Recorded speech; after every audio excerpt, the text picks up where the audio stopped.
And we are live. And Immortal, what did you think of the chapter? There are some pretty interesting things. Well, a lot of shit is happening. For starters, Hidari versus Sarada, which I think there is a lot of contention in that little fight scene alone. But I think it's mainly because of the fact that Sarada was able to dodge Hidari's Chidori attack because, well, he's a Ten Tails clone and with the Rinnegan. And Sarada in her base 3-tone Sharingan is able to react to him and just counter his attack, which I thought that was pretty cool. I'm not gonna lie, I thought that was pretty cool. All right. It was some of the coolest Ikimoto art in like the last 10 years. Jesus. Well, I think there was a lot of cool moments of this chapter, but where to start? Well, let's start at Kamui's. Kamui's Chapter 10 spoiler video. So, Kamui, you said a few things in this video that I thought were very, very interesting, because I came away from the chapter outside of your spoiler video with a completely opposite, like polar opposite, like diametrically opposite, if we're going screenwriting terms, interpretation than you on like everything that you said, which is hilarious.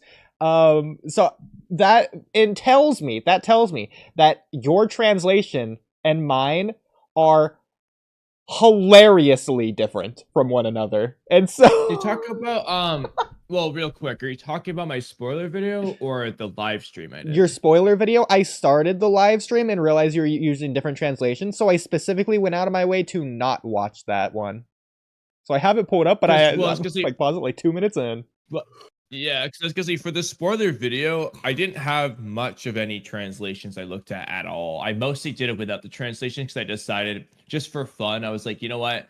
Why don't I do it without any dialogue context for the most part, and just make a video on that? And then for my live stream, I'd be going into it pretty much blind. So I didn't really have much of a translation for the spoiler video. I mean, that's fair, but you also made like some definitive claims in the middle of the video, but you joined the stage before I finished the video, so I don't remember. That's actually why I was rewatching, so I could remember, but I didn't get to finish the video, so I don't remember. I don't even remember what I talked about anymore. I talked about like Hidari versus Sarada. I think I was saying that I didn't think it'd be a long fight. And why? It was probably a lot of the Kurama genetics stuff, but I don't remember what you said. Too late. Someone go back. I don't remember talking about it much. I think I mostly was just like, we'll have to see what they say. I was like, I mean, okay. I don't remember what I said, honestly. To be fair, Kamui, outside of the things you say, I understand doing the spoiler video. That's all hunky-dory or whatever. I think you're doing this backwards. I was thinking about it, right? Since we get, like, a full version of the chapter, like, at most a day now after the initial spoilers, you could just reverse the order to where you react to the spoiler version of the chapter first, and then you just make a spoiler video on the spoiler. Like, you're just ruining your own reactions, because, okay, you went in with, like, 90% blind, but, like, the 10% that you knew was, like, the highlights of the chapter, which was 90% of the chapter. So, like, you basically had read the chapter, just not the filler, middle, in between parts that weren't as important. Problem with that is that I don't have a third video, because if I do that, there's no point in really doing a Viz chapter review if I've just done an OP Scans chapter review. Like, I'm not going to review the same whole chapter twice. That's just stupid. Nobody's going to watch it. It's the same video. No, I disagree. I think if I do it the way I am doing it, I basically... Even, like, you can even technically trick the audience. Because, like, you enlist the stream afterwards anyways, so you react to it and then immediately get your spoiler video done. It's going to be, like, a quick video because it's over, like, the one page or the few pages that are translated at the time. And then, like, a week or 2 weeks later, you have, like, a full-on chapter review to where it's more like an analysis now that you have time to think about it as well, formulate your thoughts, see the community's reaction, etc., etc. I mean, At least the way I was gonna do it this month was like this is based off of a couple of comment suggestions, but I was like, instead of doing like an unscripted chapter review, like I would go back to scripting it to try and make it shorter, more concise, just like analyze and review it with less of the randomness, and save that for basically the live stream read, which I already did. So I get all that there. So I feel like I'm already kind of, the only difference really would just be streaming the spoiler video instead of making a spoiler video. Well, but the spoiler video isn't your reaction though. And so I think that adds to it though. Is the spoiler video, it's a lot shorter, it can be unscripted. The later video is longer, it's more scripted, it's more formulated, etc., more actual analysis than just saying things that happen, which is basically like the news coverage of the initial spoilers video. Yeah, but I don't just say what happened. I give thoughts on it though. Anyway, I'm always gonna do that. I don't like to just say what happened. But if another thing is a realistic life scenario situation. Doing a live stream of the spoilers pretty much only works that if you have time to do it pretty much immediately when they come out. Yes. Otherwise, the hype's gone. In the case of like this one, for example, I woke up, saw that the spoilers were coming out, and I was like, okay, I'm going to attempt to get this video done before I go to the gym, before I go to work. And I barely did it. With a live stream, I mean, I could theoretically attempt to do basically the same thing, but it's like off the cuff. Hardly anyone's going to show up, I feel like, because I don't tell people I'm going to stream. Whereas the videos, I feel like more people just watch it immediately. I get the views faster with videos than I do streams. I don't know. I mean, that's fair enough. Honestly speaking, I feel like if I do I feel like all I would be doing in this case is pretty much just a live stream of the spoilers instead of a video for the spoilers, because by the time I would get the video done, if I like did the live stream in place of the video, then I'm off to work or whatever, and I come home. At that point, we already have more spoilers at that point, realistically, by the time I'm going to get the spoiler video out, so it's just redundant. And then at that point, I'm like, all right, I might as well stream the chapter read. So I feel like I'm better off just doing a video. More videos than streams, though. You got like 10 times more views on your spoiler video than you did on like your reaction to the chapter. So like the video is obviously important. I just think it should be done in the opposite order. Also, like, it is what it is, but like where this is coming from is from the audience perspective, aka me. There's less incentive for me to, like, if I'm looking up Boruto chapter 10 reactions, yours would be down lower on the list compared to someone who's actually going into it blind, because you know, like, the 4 or 5 things that are the most important that actually happen in the chapter. So I'm not really getting your reaction to it. I'm getting, like, your afterthoughts, kind of, which at that point I might as well just watch a video rather than a reaction. I mean, it's different, though, with a stream. I mean, either way, it's not practical. Like I said, if I do a reverse order, well, I feel like all I would do is lose the video. It's the honest truth. Because with that logic in mind, if I stream the spoiler videos, then by your logic, there's no point in doing the chapter read at all. So we just cut out that piece of content. And then it's like, okay. And then because I've already done the live stream of the spoilers, there's no point doing a video on the spoilers late. So at that point, it's just, okay, we're just removing a video at that point. I just think I don't want to do the order with my keep all 3, but maybe situation. Hey, you do you. I'm just telling you my perspective, and there you go. I'm glad I could help. Thanks for the support. I can't do all 3. You are doing all 3. I know. Just keep doing it in a different order. Not if I do it your way, though. It's nonsense. No, because but it doesn't make sense in the other order. Yes, it does. Is what I'm saying. No, it doesn't. Because if I live stream the spoilers without context, there's no point in the video without context. So I've turned the video into a stream. But then if by your logic behind the switching of the order, if I've already done a stream on the spoilers, then it's no longer a quote-unquote reaction, raw reaction to the chapter when it comes out. So there would be no point, by your logic, in that stream. So I don't know why you're saying that. I was never saying that in the first. I'm not saying to stream the spoilers. I'm saying to stream your reaction to the chapter and then make a video on the spoilers and then make a video on the chapter.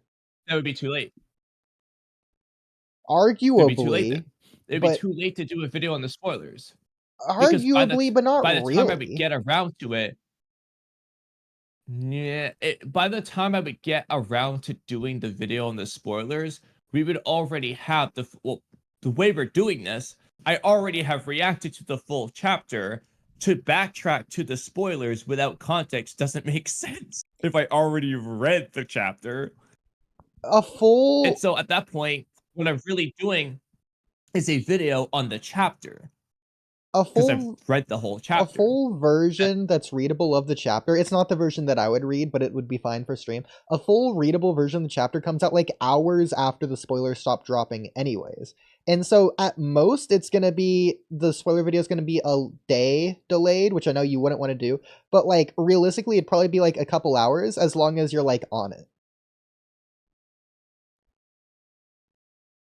No, but what I'm saying is, if I've already read the whole chapter, I don't care if it's in a weird Twitter format. If I've read the whole chapter, to go backwards to the spoilers before the chapter, the image, the panels, and so on, doesn't make sense. I've already read the whole chapter. Everything I say will be with that context in mind. I might as well do the video on the chapter. And if I've done the video on the chapter, there's no point doing the chapter review to this. And here's the part that you're not going to like, because it's like fake or whatever. It doesn't make sense from you, but the audience isn't going to know that. So it's going to make sense to the audience. Just pretend you haven't read the full chapter yet, if that's what you want. I mean, I think it's better that way. Well, yeah. I wouldn't have fun doing that. That's fair. Again, I don't think you even have to pretend. Just get like the audience. I was originally just gonna wait for the full translations, but I decided for the fun of it, I would do a video on the spoilers without knowing what the words being spoken are. Okay. That's fair. You can do it that way. Just go into your reaction knowing that Inojin dies. That's fine. We don't know if he's dead or not. I know. We'll get to it later. He might die next chapter. We don't know.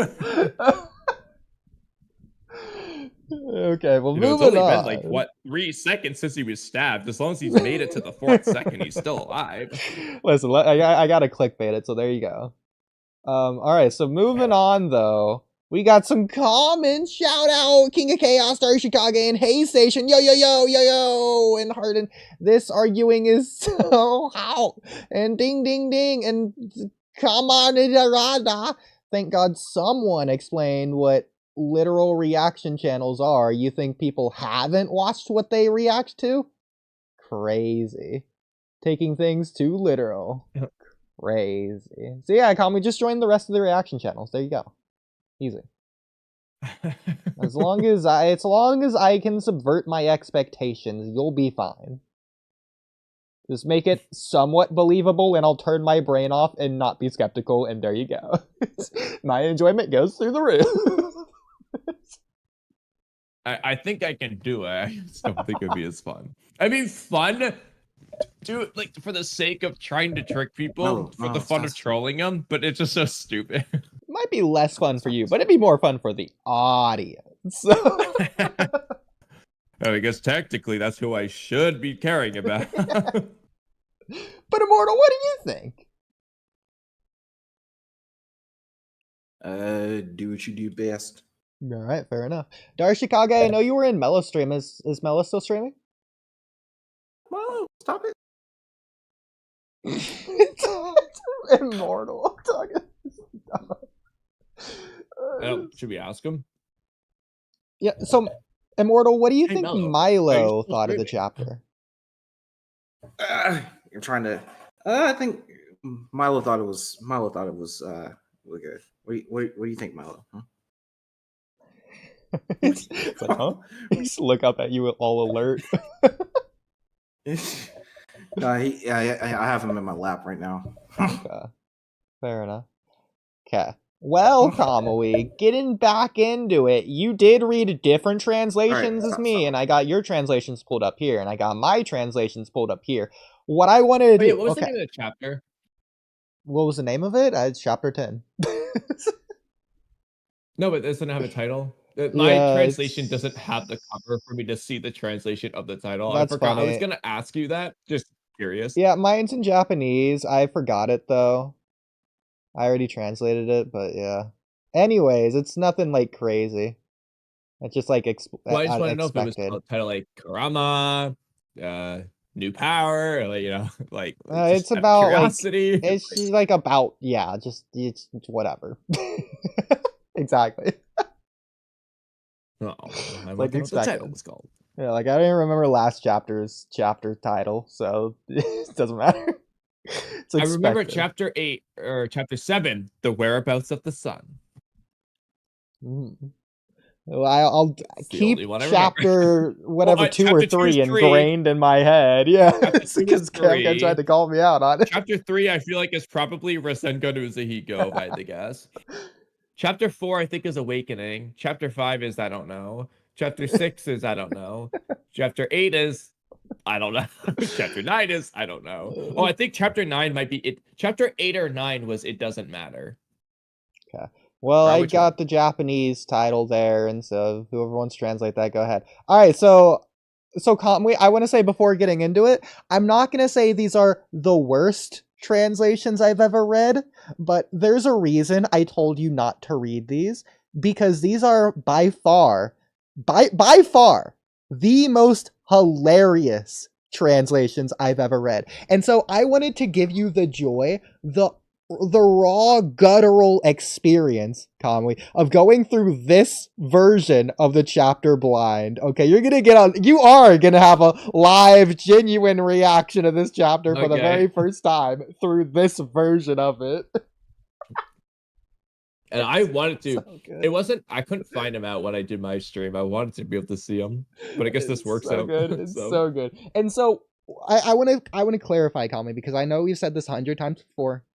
We're not going to derail, okay? We're going to go through this entire chapter in like 5 or 10 minutes, and we're not going to compare anything yet. We're not going to analyze. We're not going to discuss it. We're not going to compare the translations. We're just going to go through my version, the version that I read, my translations of this chapter, okay? That's what we're gonna do. Okay. And we're gonna stick to it, okay? Because we're gonna want to stop and talk. But if we start doing that, I'm gonna say we'll talk about it after. We'll talk about it. I'm telling you right now, I'm gonna do that if we start getting off topic.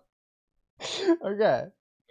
So you can see my screen. Everything's hunky dory. Everything good. Chat. Everything good. Cool. Okay. So sorry, chat, but just for like the sake of not being struck down by all of Japan company people, you're gonna have this transparent image on screen a lot of the time. I'll take it off some of the times whenever there's stuff to show, so I'll technically be showing the whole chapter and then like actual parts of like the full thing clearly, but like for the most part you'll be seeing this for a lot.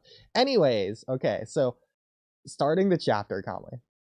The rampaging Divinity Tree Jura. During the retreat, the Nine Tails within Himawari awakens. Yeah, so the Divinity Tree. Can we?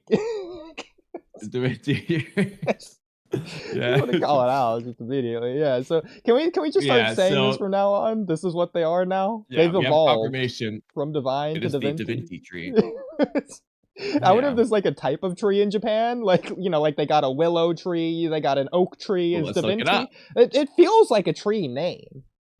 Divinity Tree. Well, it's immediately Naruto. Not getting anything. I don't see it either. Divine Tree. All right. How about just search just Divinity? Okay, Da Vinci. DaVinci.com. Oh, I got it too. It's therapy. Ricky Light Therapy. Oh, what if Jura? It's the therapy tree. What if Jura's Jura's into like here for therapy. Reiki mastery? Usui Reiki mastery. Yeah, spiritual counseling. I mean, he's basically doing that with Hidari in chapter 5. He's spiritually trying to counsel Hidari about his identity. Jura's healing journey has indeed begun. Man, a kind, shy person with a separate side to them. They can be ruthless if they need to be. They are talented and a great listener. Now that sounds like Jura. This is in the Urban Dictionary, but still.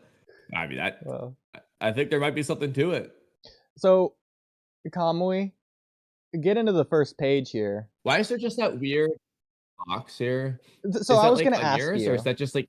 No, that's just in the chapter, okay? So I was going to ask you, what do you think Kishimoto was thinking when he added this box here? What is this? I think he's censoring something. Resemble? Is this symbolism? Is this omnipotence?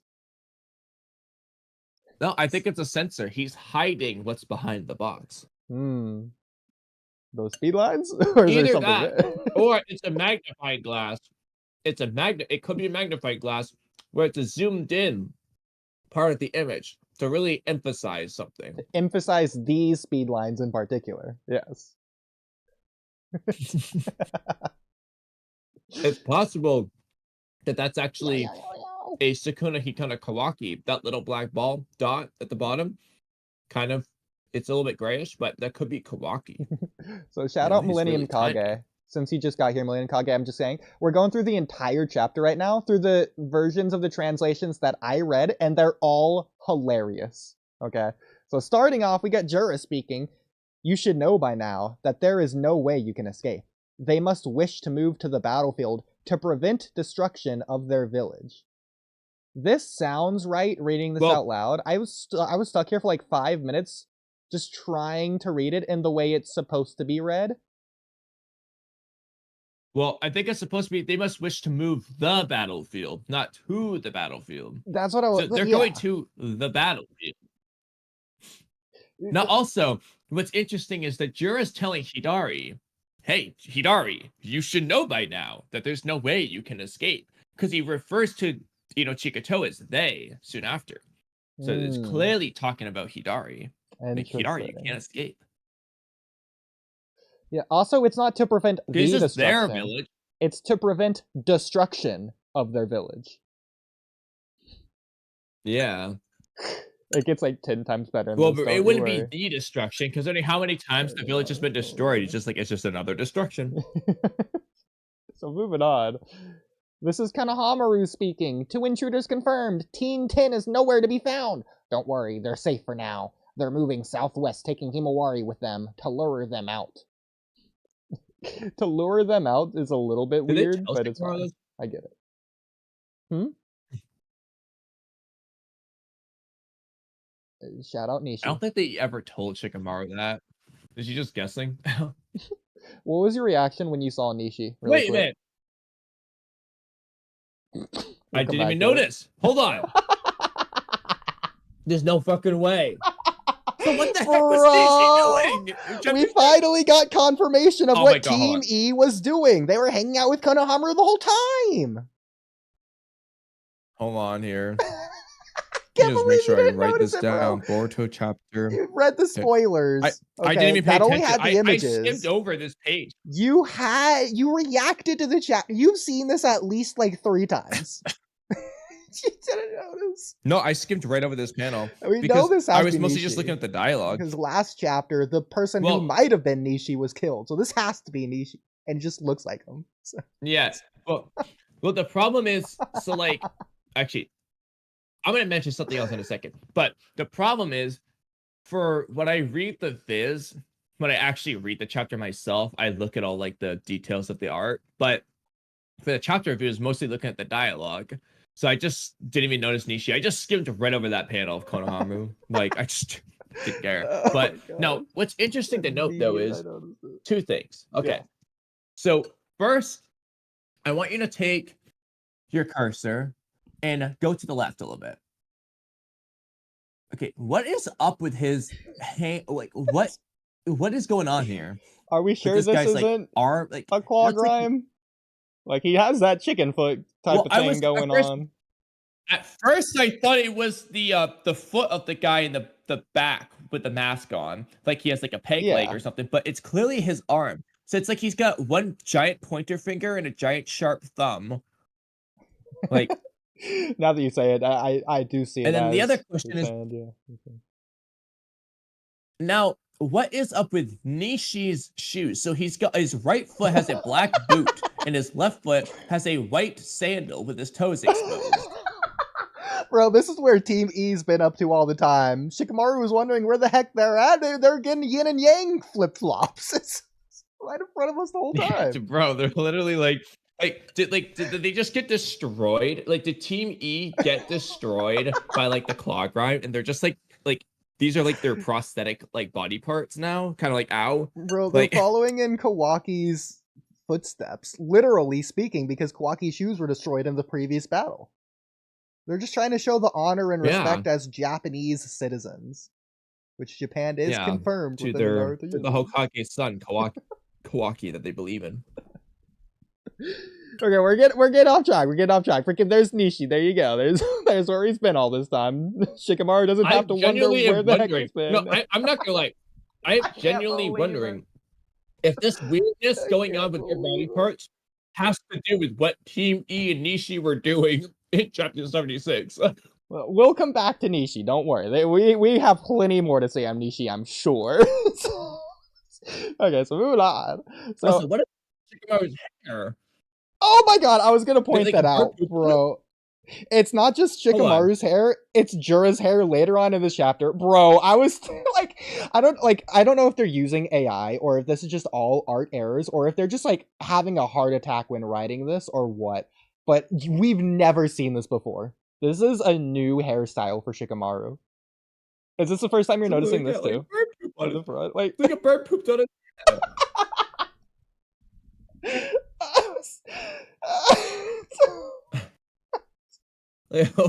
What? I was like, he must be using like a really raggedy comb or something. Like he just got out of bed or something. Looks like he's like old man hair. You gotta really, like, he went to the salon to get his hair dyed, and they just did an awful job. Like, now I'm sure you know what I'm talking about. This isn't the only crazy hair scene in this chapter. We'll get to it, don't you? I already talked about Jera on my live stream. Okay. Yeah, I was really analyzing the hair. Yeah, oh, it's fantastic. I can't believe they did this to that degree. By the way, it's not just his hair. Who hit the top of Shikamaru's head down with like a plow truck or something? It's not just flat, it's indented. I could pour a bowl of cereal and eat it on the top of Shikamaru's head here.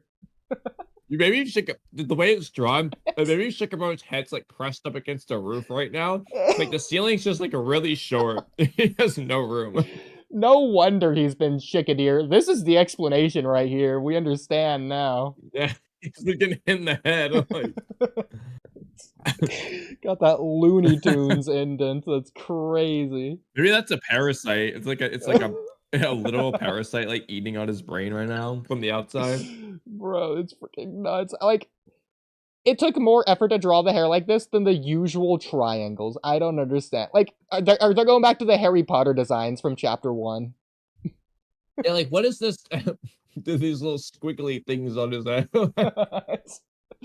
Craziest hair strands I've ever seen on Shikamaru, bro. That's wild. Meanwhile, Kawaki's hair looks super greasy. Bro, it's so long. Like, so misty. it's longer than normal. And it's covering one eye like he's trying to be Sasuke. Like, he's got that really punk rock design. Straight out of Garage Band. It's crazy. Oh, for a minute, I just misread it. I thought Delta said, "Oh, are you okay?" It's not even there. Himawari, you said. Yeah, so I don't know why, but the target is Himawari. Really so, by the way, this is another funny thing, but like indirectly so. It's like a passive funny thing.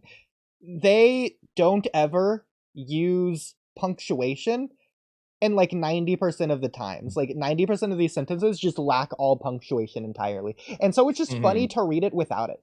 I don't know why their target is Himawari. The sensory division will share the location. They will assist Team 10's movements. Himawari say. And then Sai, yeah. Oh yeah, by the way, we can add that to the recap count. The recap that Himawari is Jura's target. Okay. So listen carefully, Kawaki. For now, head to the scene without worrying about Boruto. I'm telling you, without punctuation, it's so difficult. By the way, I love the watermark they kind of put on this page. As well as you'll see everywhere throughout this chapter, it's just splattered in red ink. They tried to remove the watermark. You know what? Actually, okay. That's probably what's up with Shikamaru's hair. Let me go look. No, I don't think it is. Yeah. Well, it might be because there's a red dot to the left, so maybe. Yep, the watermark was right over that part of his hair. Interesting. In my version. And I think they were just removing the watermark. That's why it's all goofy. I guess we'll find out tomorrow when the official release is. Yeah. Yeah, so listen carefully, Kawaki. For now, head to the scene without worrying about Boruto. Seems like the intruders are hostile to Boruto as well. We can make good use of his power. Let him be for now. Eito Kage. If Himawari is in danger, you should have said that sooner, damn it! I've never been more validated in my life. Everything I've justified Kawaki on has been 100% justified. I've never been happier. No, yeah, same. I love this. Oh, perfect. All right. We'll come back cares. Yeah. We're happy. So you know what's funny though is, okay, I do want to compare this one translation difference because it's just interesting. So in mine, if Himawari is in danger, tell me sooner next time, shithead. And more importantly, Delta says, hey, shit, Walky. I can't it's believe like, never mind, fraud, Walky. Shit, Walky. Oh my god, bro, that's insane, bro. You gotta take a screenshot of that panel before we lose it forever. Just for the meme, you've gotta take a picture of that just in case. We cannot let that be lost media. There's the orange everything just splattered all over the place. No way I'll let you leave me behind. Which is also interesting, by the way. I guess we can come back to this, but I wonder if, like, Delta is, like, tailing Kawaki for a very specific reason right now. But again, we can come back to that. Because it's like... Amato. Well, two reasons. One, I mean, there's a few reasons that are just obvious. Like, Kawaki said, let's go, Delta, to Delta. So, you know, Kawaki basically told her to come with her. Second, for Ada's sake, keep Kawaki safe. And third, this would be the Amato part, where Amato may have, like, kind of made Delta want to do that in his programming. I know, maybe this is just Delta's personality coming out here, but it's so strong to say, no way I'll let you leave me behind. Like, that's not what you say to someone who's, like, going ahead of you. You say something like, wait, or hold on, or let me catch up, or I'm right behind you. But, like, this is, like, confronting him as an enemy, bro. There's, like, a direct opposition. Freaking harsh. No way I'll let you leave me behind. It's kind of like Sakura. They're like, you know, we'll let you guys leave me behind. Like, no, even that's different. I won't let you guys leave. I won't let you two. Like, I'll walk alongside you two. Like, if anything, that's said in a positive way. Here, Delta's saying it like, try it, kid. I'll tear you down right where you stand. Yeah, no way I'll let you leave me behind. Okay, so moving on. Freaking mangaspoiler.net/Boruto spoilers. Shout out them. I guess I didn't feel like removing on this page. Boruto, are you alright? What happened? This is funny. I'm worried it's an accident, just a minor one. Take some rest, it'll be fine. So first of all, so there's two parts here. So first of all, Boruto's worried that it's just an accident, a minor accident. I'm worried it's an accident. I'm Yeah, worried. No, it's not just an accident. I'm worried it's an accident. Just a minor one. yeah. Take some rest, Shikamaru. Take some rest. It'll be fine. Don't worry about it, Shikamaru. Hey, kick your feet back. Just take some rest. I love it. I just love the idea that, like, if it was a major accident, that would be better on this. And the fact he's calling it an accident, like, oh, almost turned into Momoshiki. Whoopsies. Oopsie-daisies. It was an accident. Silly me. It was just an accident, Shikamaru. Like he's a teenage girl that's driving a car that just killed an animal or something. Something that's actually, like, important. It was Like, an accident. Whoopsies. Whoopsies. Stupid. The frog says exclamation mark. That's really small. I'm guessing he actually said a thing here, by the way. Well, that could just be ... That's just really crammed together. I guess, but, like, what does it say in your translation? We're comparing translations a little bit. I think it is ... Because there's, like, a good solid 10 of these to where there's just no translation at all. And to be fair, I'm sure on most of them it is just a ... but, like, bro, they actually just left out more than ever before. Like, all the ones from previous chapters combined in this one that we just don't have translations for in mind. So, okay, Really? this is great. That one is a ... though. Okay. So we get Hidari Also, looking at whoa, him. hold on. That watermarking, dude, that watermark nonsense. Look at Boruto in the top right panel. That looks so weird. Oh, wait, never mind. He looks weird like that. Wait, what the hell? He looks weird in both versions. Well, they could have removed it in this one. Maybe not as weird. Okay, and part of it is this watermark in terms of, like, his chin, but, like, the top right, I don't know what's going on. I think that's just in both. I think they're supposed to be, like, because he's sweating. I think he's, like, trembling after saying it'll be fine after he gets some rest, because obviously he doesn't want to be resting right now. He doesn't want Momoshiki to come out either. He's literally holding the karma mark in this panel here. He's concerned, worried, scared, whatever. He doesn't have anyone to support him, etc., etc. And yeah. So I think he's, like, trembling or even frustrated. You could say maybe angry. Yeah, because he's in a no-win situation. Yeah. I talked about this in my spoiler video, but, like, you know, he can either go after Jiraiya, risk Momoshiki coming up, which puts Himawari in danger, or he can lay low to keep Momoshiki at bay, which leaves Himawari exposed to Jiraiya. Exactly. Like, it's just in a lose-lose spot. It's a, what is it? The catch 22? I feel like I'm saying, I feel like it's catch something, but not 22. No. It's impossible. No, it is catch 22. I don't know where the 22 comes from in the saying, but that is the thing. It's 22. Okay. But I prefer to say no-win situation because it makes more sense. Because what the fuck is a catch 22? I don't know. Between a rock and a hard place. And the thing between this, he has to choose to wait. He's freaking, he has to do nothing, as he knows his sister's in danger. That must suck for Boruto. The fact that he's having to choose to do that himself, he's not being held back, he's not being restrained or anything. He's the one that has to make that decision, which is crazy. I wish we got more on that, but yeah. But anyway. Yeah, okay, so, I like it. Yeah. I wish they just go deeper with his, like, emotions on it. Exactly. Like, having him go through the thought process could be good. Just saying, like, damn it, like, what do I do? Like, yeah. If he just went through his thoughts a little bit. I'm sure you don't remember it, but this is what I was talking about with, like, the pain rewrite when we had Daigo on. The Demon Slayer Season 3 ending, to where the main character named Tanjiro was, like, in an impossible situation of whether or not he's going to go after the demon because the sun's rising, and that means his sister's going to die if he actually goes to do that. And he's having a panic attack, and that lasts, like, 5 minutes long. It's like a straight scene, no cuts.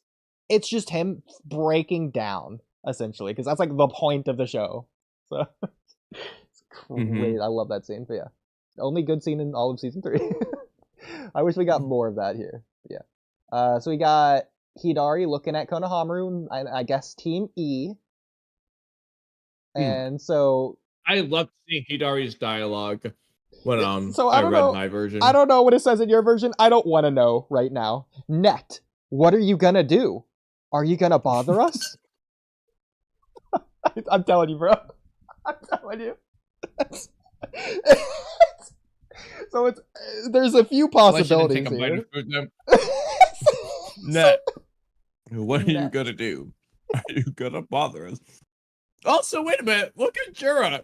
Like the watermark again. Oh my It looks like just like God. a finger on his face. Like, Bro, this looks like something straight out of Pikmin, if you've ever seen that video game. Like, It's like, just reminds me of that art style. It's like it just looks like. just on his face. Like, Oh, that's so good. That is so good, bro. Oh my god. What is? I didn't notice this when I first read it. like, what happened? Long nose, no It mouth. kind of looks like long it almost lip. looks like There's imagine nothing Master Hand from Super Smash Bros. It's just pinching Jura's nose right now. That's what I'm looking at. Yeah, it's so good. Yes. And they completely fix it He's here, like, like "I it's got so your round, nose." so much more detail. It's crazy between these two panels because there's like the exact same angle. It's not even that there's less detail; they removed a detail and just ruined the features. Crazy. Okay, that being said, But who is Net? yeah, who's Net? That's what I was gonna ask. Is So- that who he thinks? Is that who he thinks Konohamaru is? Who he thinks Nishi is? Or That's what I was gonna say. So, assuming he's talking to talking to Jura? them, because he says, "Are you gonna bother us?" So it'd be weird if he says that to Jura. So I think he's talking to Konohamaru and team. So I'm No, wondering if they're. He's talking to Jura, and you say like, "Are you gonna bother me and Konohamaru?" So there's yeah, that's one possibility. So assuming this is about Konohamaru, is Konohamaru's team named Net? And Sasuke did know that, and that's something they were just referred to off screen. It's Team E Net. Maybe the E in Team E is the E in Net, and like it's for the three members of the team. So Nishi is E, Konohamaru is T, and this guy is N. N-E-T. Team Net. Team E. Led by Nishi. So one possibility. Yes, emphasis on led by Nishi. the Naito Kage candidate. That's one possibility. Another possibility is Net is a character we haven't been introduced to yet. So what if Net is another Claw Yeah, Guy? he could be just one of those guys.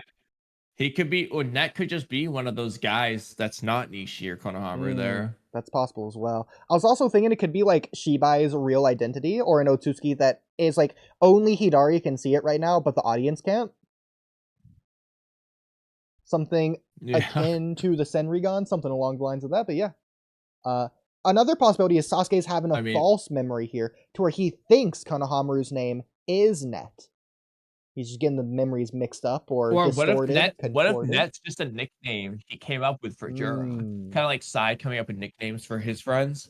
Like yeah, Sasuke, like Ugly. Hidari's just doing the same thing. Yeah, exactly. You know, it's like Net. Like, has Konohamaru or Team E ever been in a situation where they've been involved with a Net? Or would that be an off-screen thing? But anyway. Okay. This is like several pieces in one. So I'm just gonna read all of this next like 2 pages all in one. This is probably my favorite part of the chapter. These translations. So it starts with Jura saying, "Wait, let's hear them out.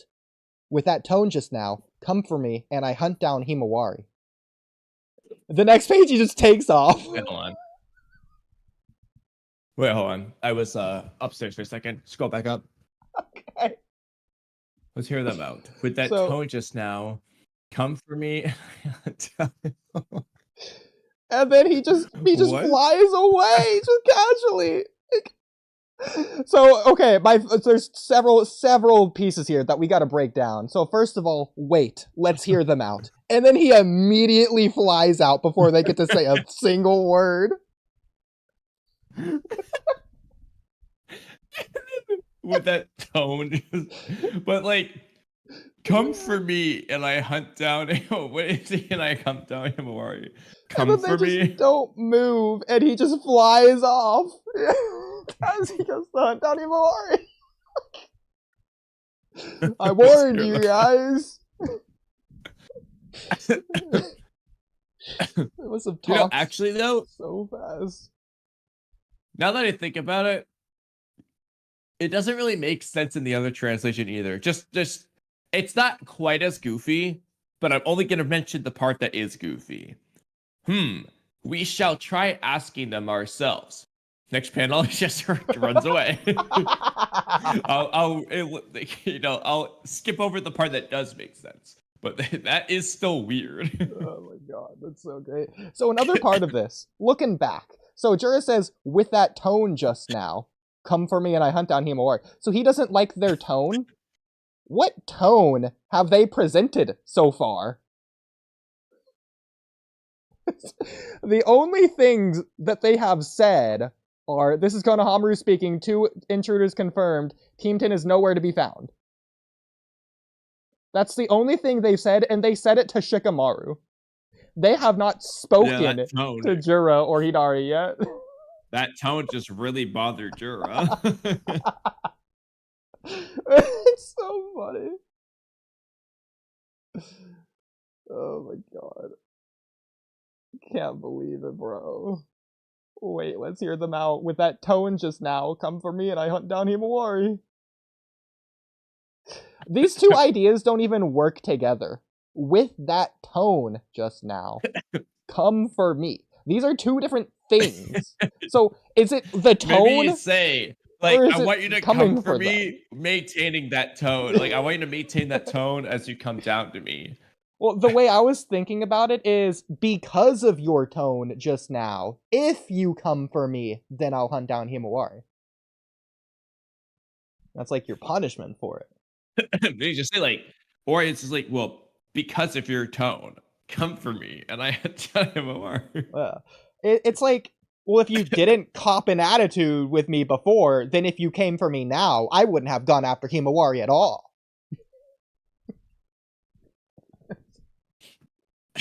With that tone, I kind of like with that tone just now. I want you to keep that going. Come for me. I hunt down Himawari. That unironically might be the most accurate version of the translation. Like, it's the one that makes the most sense. As stupid as it is. I love it. Okay, this is also great. Hey, let's run away. Man, Jura's intimidation methods really got to him. He must be really confused right now. Like, oh god. Jura literally runs away. They're just like, what? Run away. Konohamaru, they're way out of our league. No, you know what? That's what Nishi was doing at TV. They just ran away on their last mission. They came back 3 years later. So good, Shikamaru was like, what are they doing? Wait, let's hear them out. Come for me and I hunt down Himawari. Leaves. Hey, let's run away!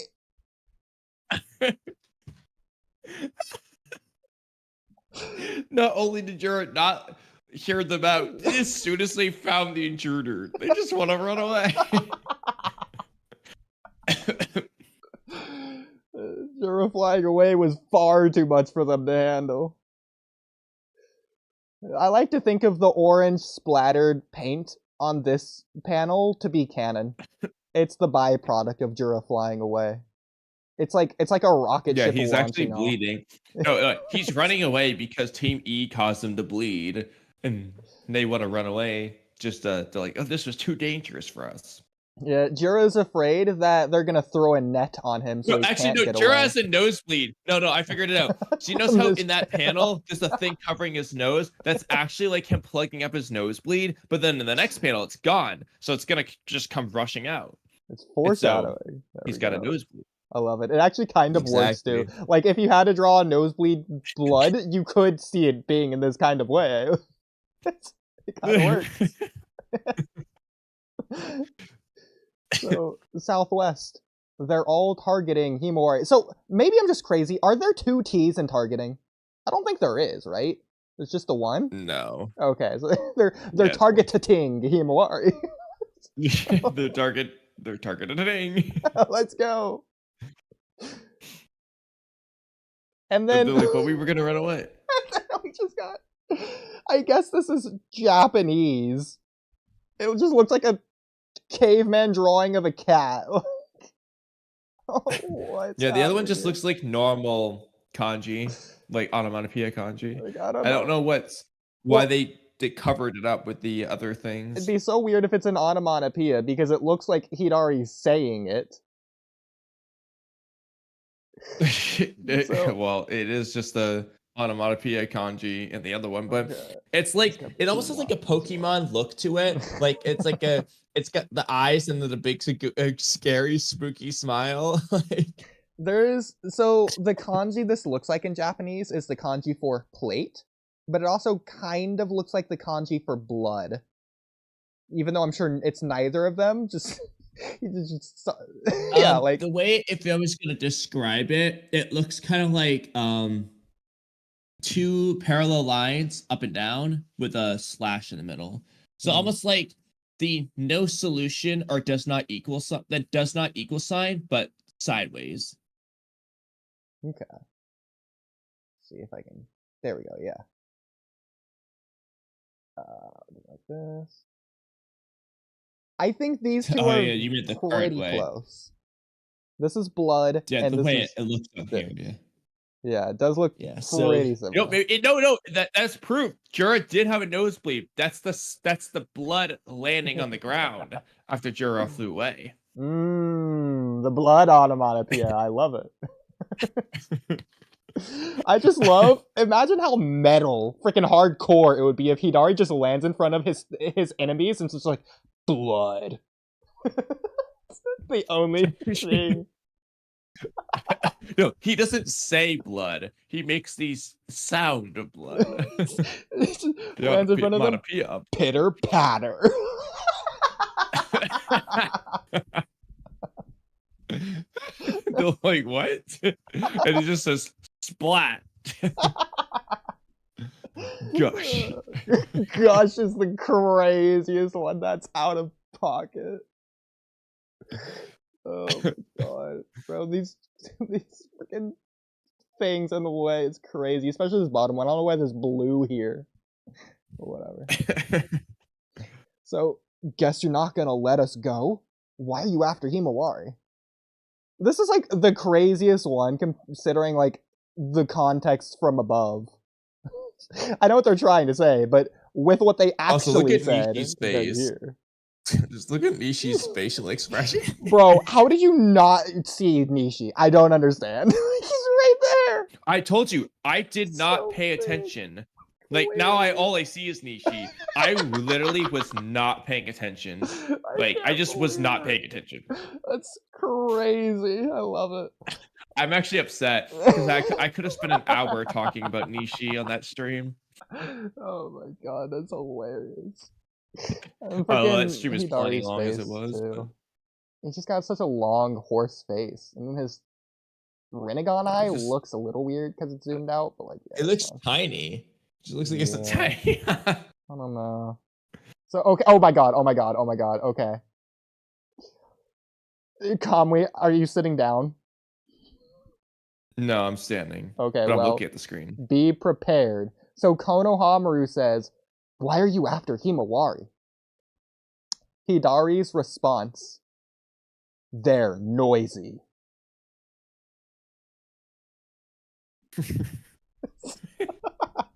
That's why. That's why they're That's after why he's Himawari. after Himawari. Yeah. So in this case, the they is he referring to Himawari and Kurama? Like they're noisy. That's why Mm, we're trying to get rid of them. I love it. They're too loud. Konohamaru's reaction is way more hilarious and true in this version of the translation. He says, "What?"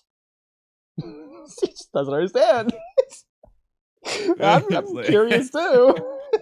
Like, what do you mean they're noisy? Wait, they're noisy. What? There's more to his dialogue, but Yeah. you have business with us? Do we have business with you? Wait, is that what they say in your translation? Do you have business with us? Yeah, and mine says, "What a noisy bunch." do you have some sort of business with us? Oh, you have business And then with... Okay, the other guy that's what Hidari says, says some down sort here. of business. Yeah, okay, so you have Yeah. business with us is what Hidari says, and then this guy says, do we have business with you? I think it's funny if he's genuinely asking, like, well, do we have business with you? But he's saying it, like, obviously out of, like, shock that, like, how dare you ask such a thing? Of Sarcasm. course we Yeah. have business with you, because, don't you get it? You're a trespasser. You know, I think it'd be funny actually if we now that I think about it, it's a little bit late, but if we go through kind of like we did with the comments for Invincible's Twitter post, where we just do the dialogue in like the goofy ways that they're implying. So like if you like respond to the questions like so like for example, why are you after Himawari? They're noisy. Do you have business with us? And the other guy, do we have business with you? Don't you get it? You're a trespasser. Even Konohamaru's question of 'Cause what think about it, is funny it's to not- this one as well. You have business with us? Yeah, What? Yeah, Totally and it's fucking- not like it says exclamation point question mark. It's just it's actually dot question mark. So that doesn't imply he's yelling it. Even this bottom line, just imagine he's saying this like in response to Konohamaru's what? Like, Konohamaru, don't you get it by now? They're trespassers. Of course we have business with them. No, yeah, don't you get it, Konohamaru? You're a trespasser. He's actually siding with Hidari, like Konohamaru. Don't you get it?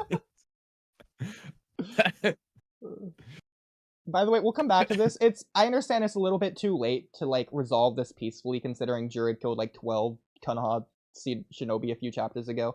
But like, I still wish that even for the tragedy of the scenario to where it couldn't have worked out in the end, I wish they approached it more from a scenario of like, well, what business do you have here? Like, yeah, you're trespassing, but like, why? Similar, like, kind of what they did with Amado, except Amado actually had a reason to where they couldn't do anything to him. But, like, I hate how hostile they are just because they're trespassing. And sure, they're trespassing, but like, Konohamaru in particular, I wish was more understanding. It's like, well, what are you doing here? No, but like, seriously. Because like, they are asking that. But like, it just doesn't work out. They just want to fight. I mean, I don't have much faith in Konohamaru, based Especially on his this forced panel, bro. manga. Like, this guy is being all mean to Hidari. He's like, bro, you're a trespasser. Don't you get it yet? And then Konohamaru's like, bro, like, wait, like, calm down, chill. He's like putting his arm out in front of him and be like, stop, relax, take a step back, take a breather, man. Even though that's not why he's doing it, but still. I mean, like, Konohamaru of all people shouldn't think Sasuke is just a random traitor and just treating him as the enemy without questioning it. Like, at least Mitsuki asked Boruto at the end of their fight, why did Naruto have to die or whatever. But, like, Konohamaru knows Sasuke, and he knows Naruto. He should know Sasuke wouldn't just randomly betray the village and that he would have his reasons. But here he's like, sensory unit, I heard that one of the intruders is Sasuke, but there's no sign of him. Blah, blah, blah, no difference. He's in front of you. The chakra data fully matches Uchiha Sasuke. The heck's going on? That's fine. And who knows what his response would have been if he thought it was Sasuke immediately. But, like, I wish they did more there. yeah, I mean, in this case, I think he could have just been. It's tricky because he technically did say like, "Why are you after Himawari?" So they are. I mean, the problem is, to some extent, they already know why they're here. They're after Himawari, and they are asking him, "Why are you after Himawari?" Yeah. Although technically, they've already answered that. You know, like Shikarai already got the answer, and he just like at the very least, Shikamaru heard it's because Himawari has the Nine Tails chakra. Yeah.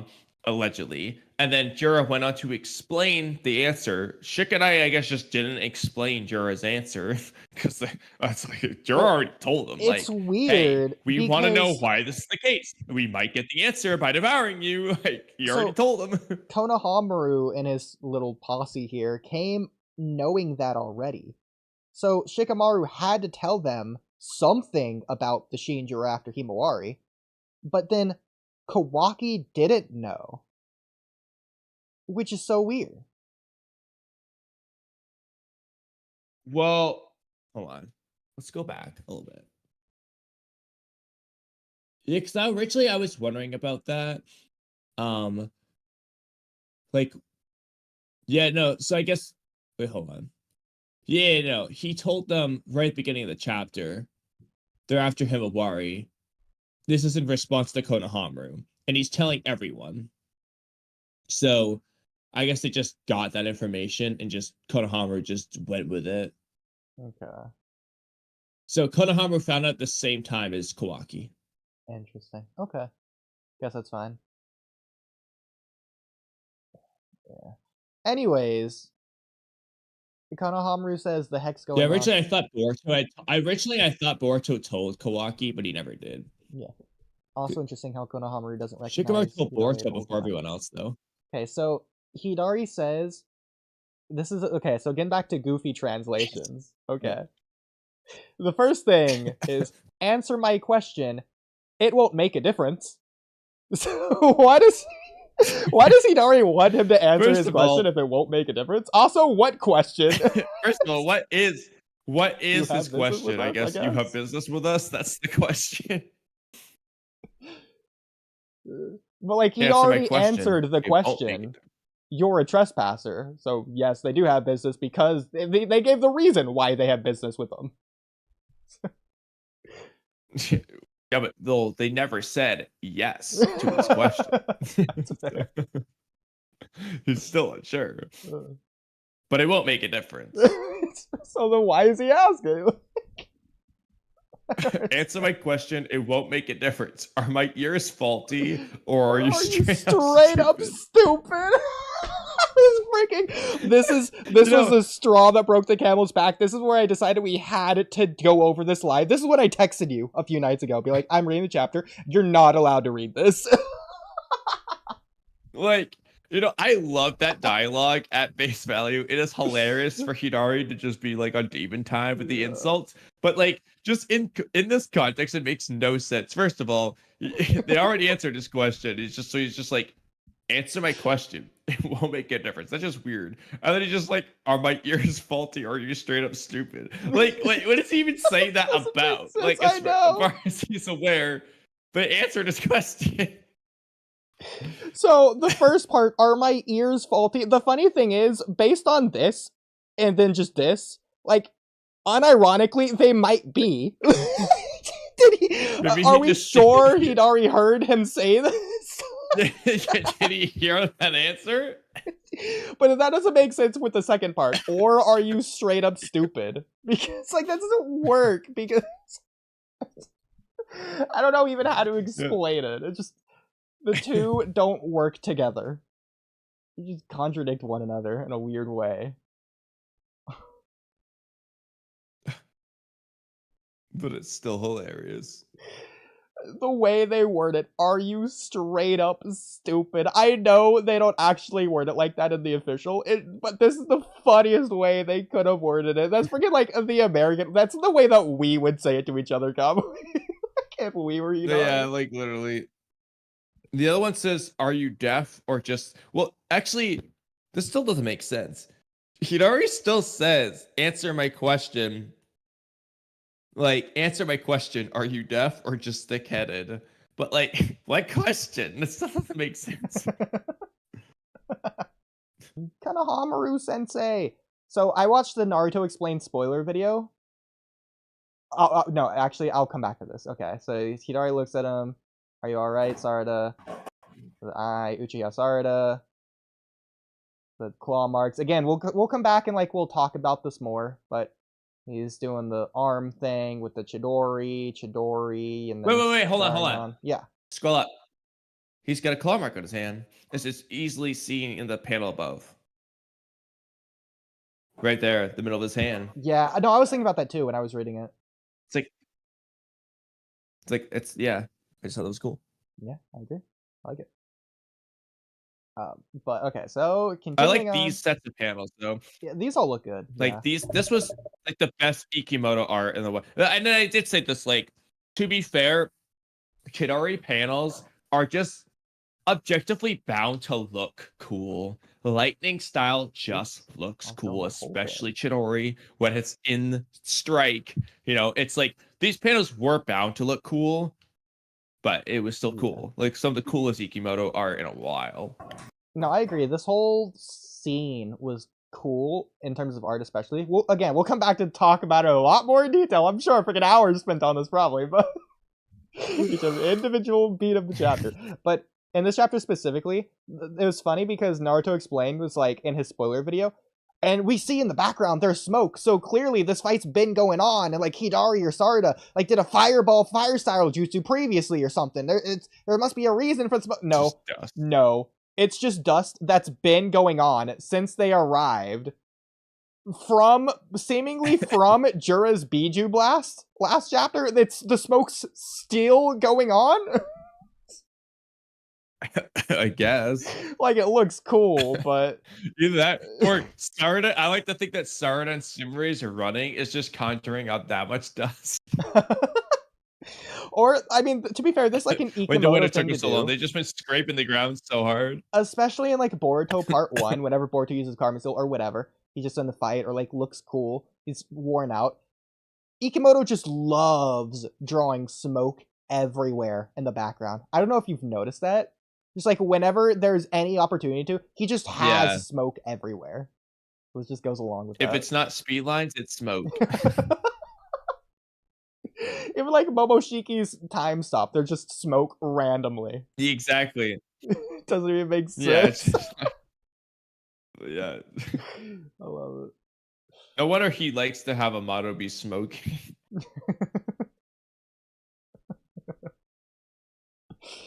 For the natural reason. So Konohamaru says, Sarada! We get the clash. Oh, by the way, it's not Chidori, it's Japanese kanji. That's all we got. It does spell Chidori, but still. Love how much. By the way, towards the end, they just give up. They just don't translate the last like 2 or 3 pages. It's just all Japanese text. It's just funny. All the Japanese here. Really? Yeah, all the Japanese onomatopoeias as well. Grr. It's throughout the chapter occasionally, but Sarada. So again, this is something that we'll come back to. But the fact that Sarada, even at this point, who are you? She still doesn't recognize Hidari. I thought that was very interesting. We'll come back and talk about that another time. Same with Konohamaru. So, okay, now we're moving on to the next scene, next part of this chapter, Himawari and Kurama. So, once again, in your spoiler video, you said something, one or the other, I forget. You, like, said something about Kurama's explanation confirmed. So, I'm curious what your translation said. No, it wasn't, at the time of the spoiler video, I didn't have the explanation. That's so what I was saying is, I don't know what he's going to say, but I know he's going to explain something, like, basically. All right. Anyways, so, okay. So, we're just gonna get into it. Are you ready for this, Kamui? Sure. Okay, I don't know what your translation says, but I'm going with this one. Kawa, Rashi, Asa. I don't mind Kyubi either. So, I kept seeing you scroll down, and I thought he was going to say Kawaki for some reason. Kawa, Rashi, Asa. I don't... What? It just says, I am Kurama. I'm also referred to as Ninetales. Which should be Kyubi, but... What? What do those words mean? Like Rashi, Asa. Well, like... Asa means morning. Kawa means river. I don't think Rashi is a word. Let's look it up. Rashi. Well, we have Neji, which is screw. We have Rashi and Bon. Yeah, who are you? One of my names is Neji. We have Rashomon. The Rashomon Gates. We have Rashi Saw. Likeliness or essence. Oh man, this actually kind of works.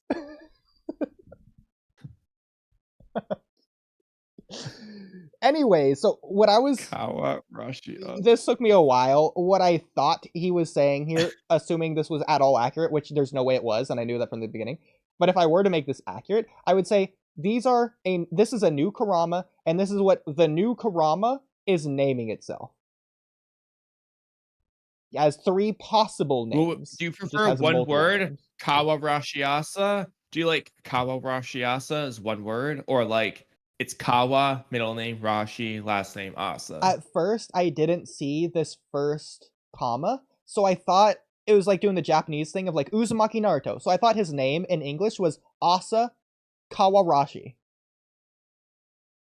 Asa Kawarashi. Why does that work? Why does Right? that almost? You know what's funny? Out of curiosity, I don't know if you noticed, that just sounds similar to Anko Mitarashi, like Anko Mitarashi, Asa I like it.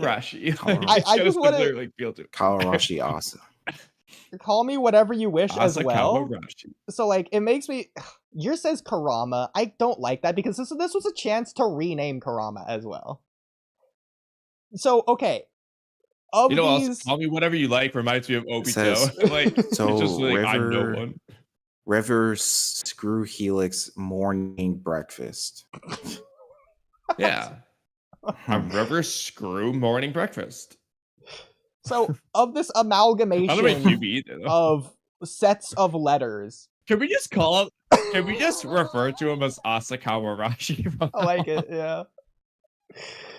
So That's a in good general, if name. that's like a first and last name, should we refer to him usually as Asa or usually as Kawarashi? What can we Well, call because it? it's not Jujutsu Kaisen, we would refer to him as Asa. Okay, I like that. Especially like again, Asa being morning. If you want to take the I can find it really quick. Take the like symbolism meaning of the religion of the setting of the sun of the Kyubi cloak that someone pointed out. Yeah, it's morning. Like he's just begun. Like you know, The like revive. he's rising up. Like dawn. Yeah. Someone made the comment. I don't know where it is.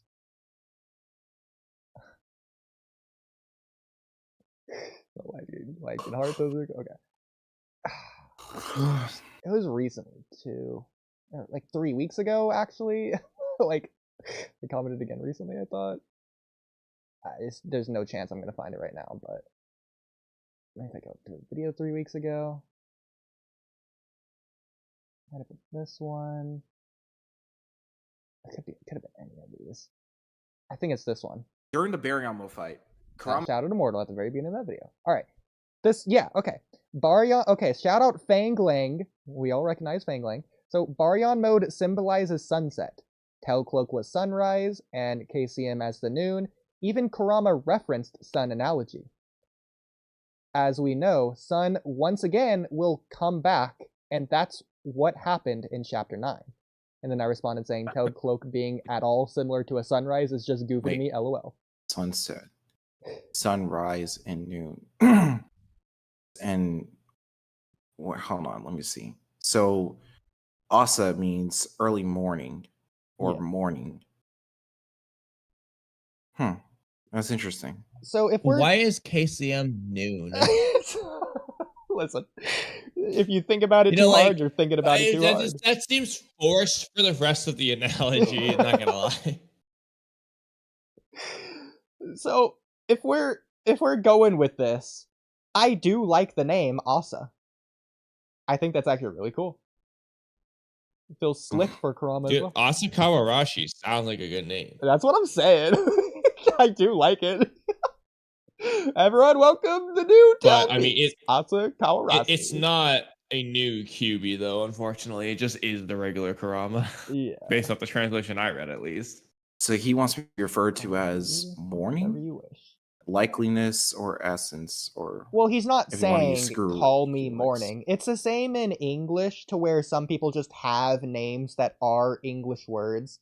Like there was a girl in my class called Hope. That just was her name. Yeah. And there's plenty other examples, but yeah. So in this, Hmm. Asa would just be the name, and that wouldn't be weird. It wouldn't even mean morning But since necessarily. it's just the Naruto name. is literally fish cakes, You know, that nobody's Yeah. like thinks that's weird. Neji's Screw. Nobody's looking around like, oh, that's weird. Why'd you name it Exactly. Screw? Yeah, exactly. Yeah. But I like it. We get ... Kurama? You know what I Which like? is so Actually, this is funny. even funnier. This is even funnier. After all that, she's just like, Karama? That's what she got out of it. The most disrespectful thing. Like, imagine you go like a 10-minute monologue. Okay, this is my name. And they're just like, Miranda? Is that you? You know, what's also interesting is this one has a question mark. Mine is like Karama ... like in response to what he says, and this one is just like Karama. Like, you okay, buddy? Like, you know, your name's not that, right? I also, if we're going with the sun analogy, I like how Himawari, not only her name means sunflower, but she has a sun necklace on her, quite literally. Yeah. I think that's cool. Yeah. So anyways, so this is another reason why I want to go over my translations in particular. I feel like my translations had some completely different from yours on like all of this explanation. So mine says, you ... You're the one who was always with my dad, right? Why are you here? And where are we? And Kurama says, nowhere. What you see is a mere visualization of thoughts. We are conversing in each other's consciousness. And ... And then nothing. So what does she say in your translation on this text bubble? Consciousness is what she says there. Stunned. Cautiousness? So mine, the whole thing is, Kurama says, here isn't a place. What you're looking at surpasses the visualization of your mind. We're conversing through each other's consciousness. Himawari says, consciousness? Question mark. Okay. Because you and I are now one mind and body. We cut back to Mine's, Shikadai. that's right. Right now, the two of us are of one body in one mind. Interesting. Okay. So Shikadai says, hey, Himawari! Himawari-chan! No, she's unconscious. Did you get hit in the head? I think that's cool of him to say, but it's I also love that goofy. The fact that he just doesn't know. Like, I like that when one. did Like, that he's happen? asking, like, did you get hit in the head? To the unconscious You're unconscious. Himawari. Asking. Well, did you? Hello? Why aren't you answering? Oh, bro, we're getting into Jura's hair. Panel one of I it. know. I thought this was the crazy one. Just you wait. Shikadai. Yeah, no, it gets even goofier.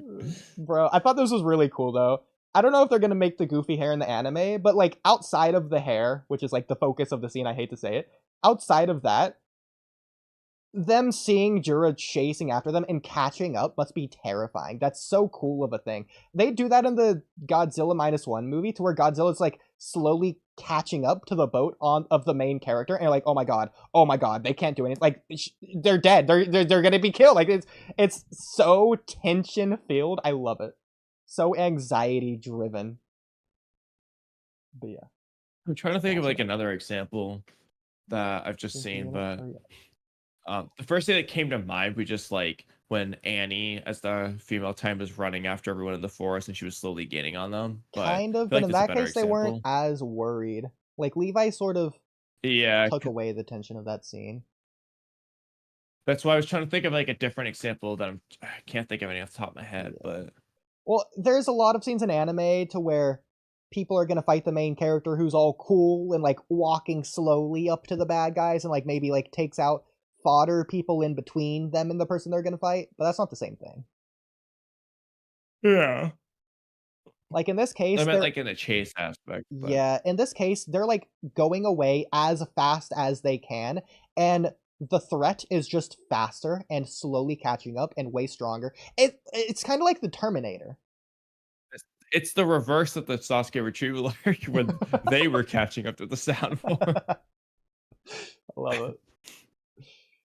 I think the Terminator is a really good reference here too as well. I don't think they're going for that, but yeah. Cool inspiration. Yeah, Ikimoto's referencing the Terminator. Yeah. So by the way, sensory unit, hurry up.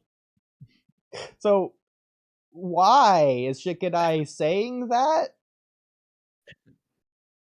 So is Shikadai trying to get in contact with the sensory unit? It's like, why aren't they picking up? Or does Shikadai want the sensory unit to come back them up? You know, those strong OP sensory unit shinobi.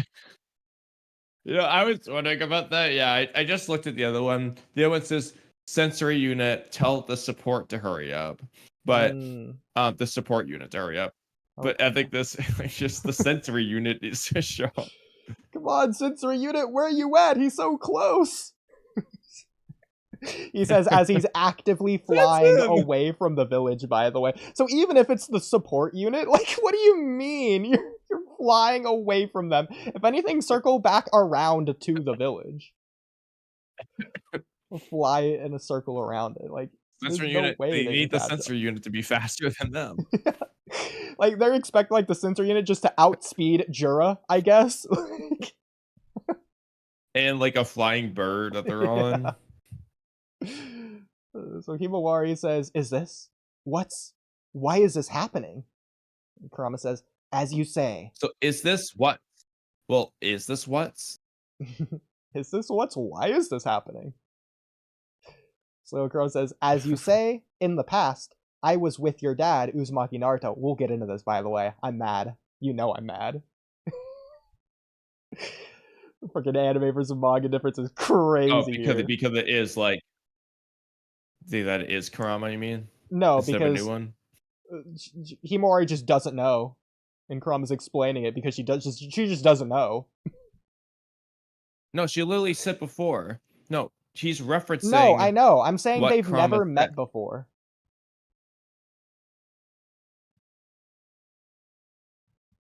Well, no, this isn't necessarily. I mean, okay, yes and no.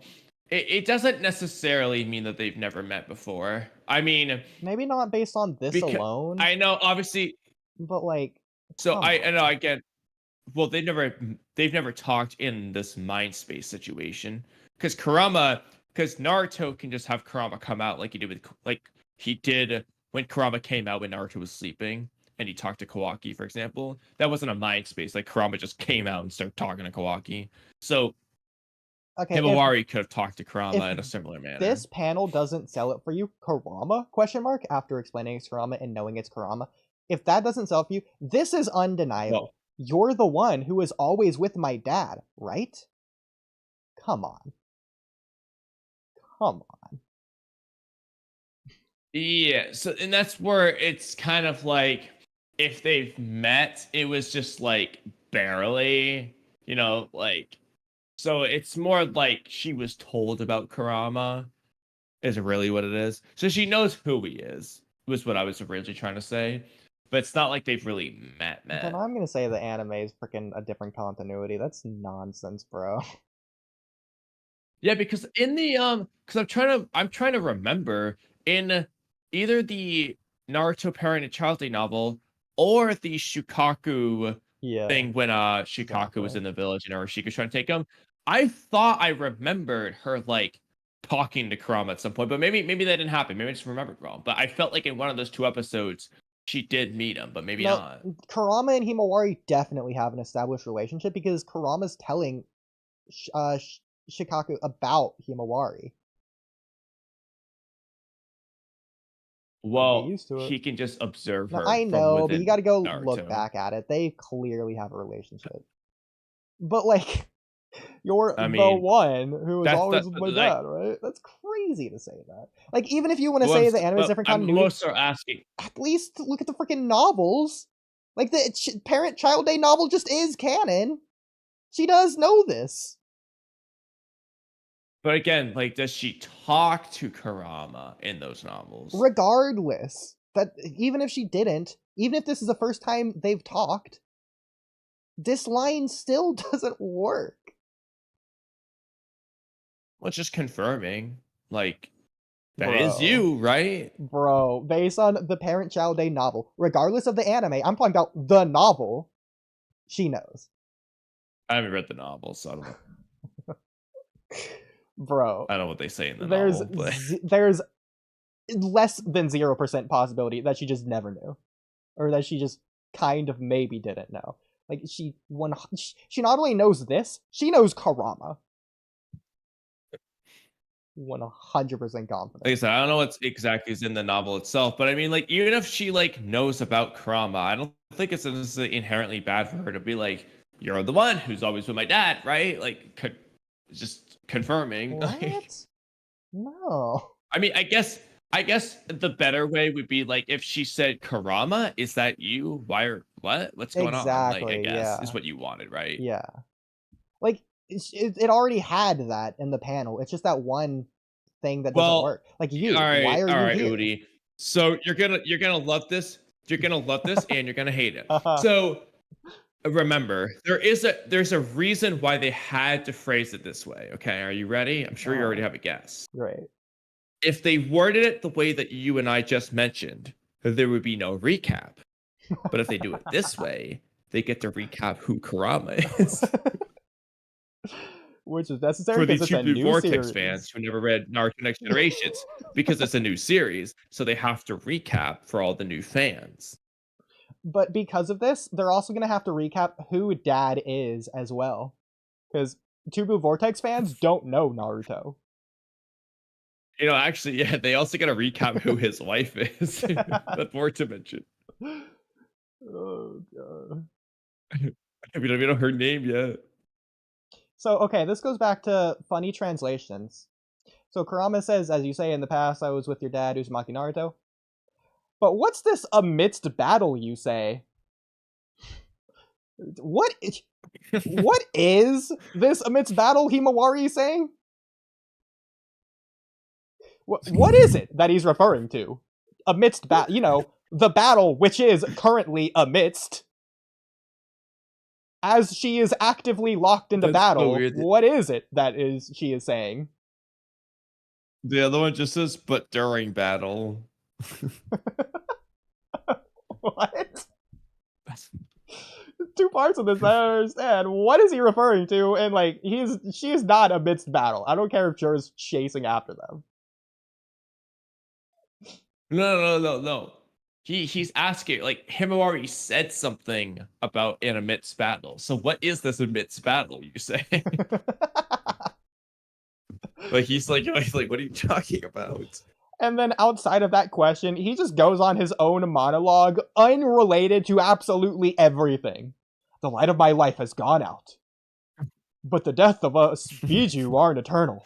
Even if our bodies and soul perish, we will surely come back again. The essence will reappear. And we will resurrect. What does this have anything to do with what Himawari said amidst battle? or being with Uzumaki Naruto? Like, why? This doesn't have to do with being inside Himawari.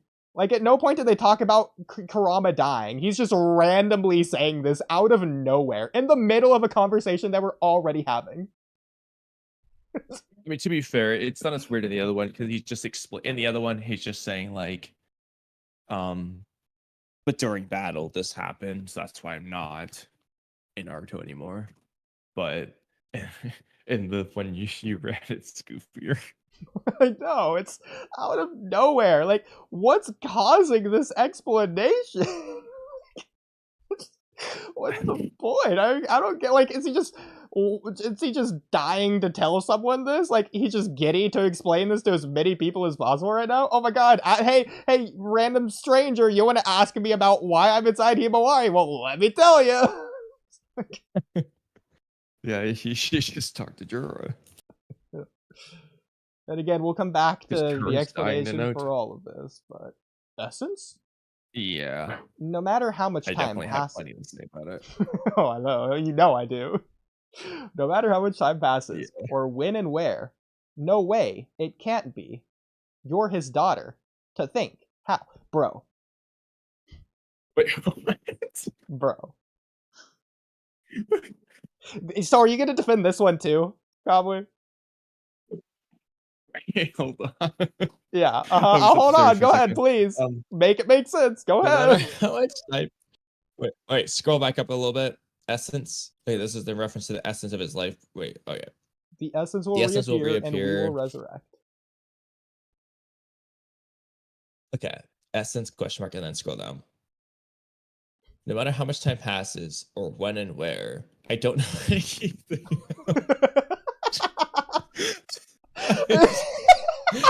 I don't know anything else. That's it. No That's the way. It extent of can't my be. knowledge. His daughter. Forget Baryon mode. He can't No even know way. anything beyond that.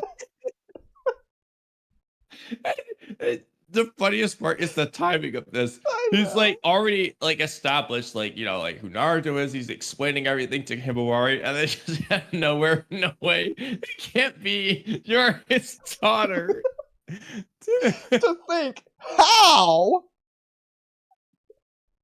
Since this is clearly flabbergasting him, I'm curious, Kamui. So how is Himawari Naruto's daughter? I'm curious. So, Kamui, how do you think Himawari is Naruto's daughter? How is that? Kurama was there to witness how. Like, bro, I need to make this a community post. How is Himawari Naruto's daughter? Question mark. I don't even like make polls. I just make it like a free response. Just how. Yeah, you have the picture of like the dialogue. Okay, yeah, I love it. Oh my god, so Jura and Kurama are gonna become best of buds. Yeah, this world is truly unpredictable. Bro, like, no way, it can't be. You're his daughter. To think how this world is truly unpredictable. Like, I like it. Just Kurama just saying it about the world in general, realization. just without context. So it makes me wonder, like, is this the real reason Jura's after Kurama? They just have like this whole wavelength thing going on. Like Kurama's just like Jura. Kurama has so many questions about the world. Kurama's gonna love reading too. What if this is how Kurama found out about Baryon mode? But Kurama did read up on nuclear fusion, so actually. I love it. So, were you born with a fragment of my chakra? Or the blood of Naruto and Hinata flows through you? Or is it fate? And that shocked Himawari. Like, she wasn't expecting that explanation. Well, it doesn't matter much. The result is clear. I don't care what happened. Hurry up and accept the situation. We must keep moving forward. I wish this he must be good friends with Eren, I was thinking, yeah, like this is Eren's Jinchuriki. Or this Jinchuriki Eren out here. Yeah, keep moving forward. Is this how Eren turned into the Colossal Titan in the final chapter? Yeah, it's just Kurama. Does Eren ever mention having a lot of the world being unpredictable or anything of the sort? He must. And don't you agree? And that's funny. It makes sense, but like just the fact that she says "I," and then just ... and it continues on. Uzumaki Himawari. Himawari Uzumaki. Please meet you. Please, Kurama. It's just so weird to see it in this form. Like, that's Uzumaki Himawari. I'm pleased to meet you, Kurama. It's so random though. Like, shouldn't she have said this like as soon as he like introduced his name? like what's with this randomness? Like Kurama randomly being surprised that she's Naruto's daughter out of nowhere, out of pocket, and then Himawari just be like, and Kurama goes on to say like we should accept it, and she's like, I'm pleased to meet you. Yeah, like why here? Why is pleased to meet you in response to don't you agree about accepting it and moving forward? Yeah. Like, I don't agree, but I am pleased to meet you. Himawari, this was a yes or no question.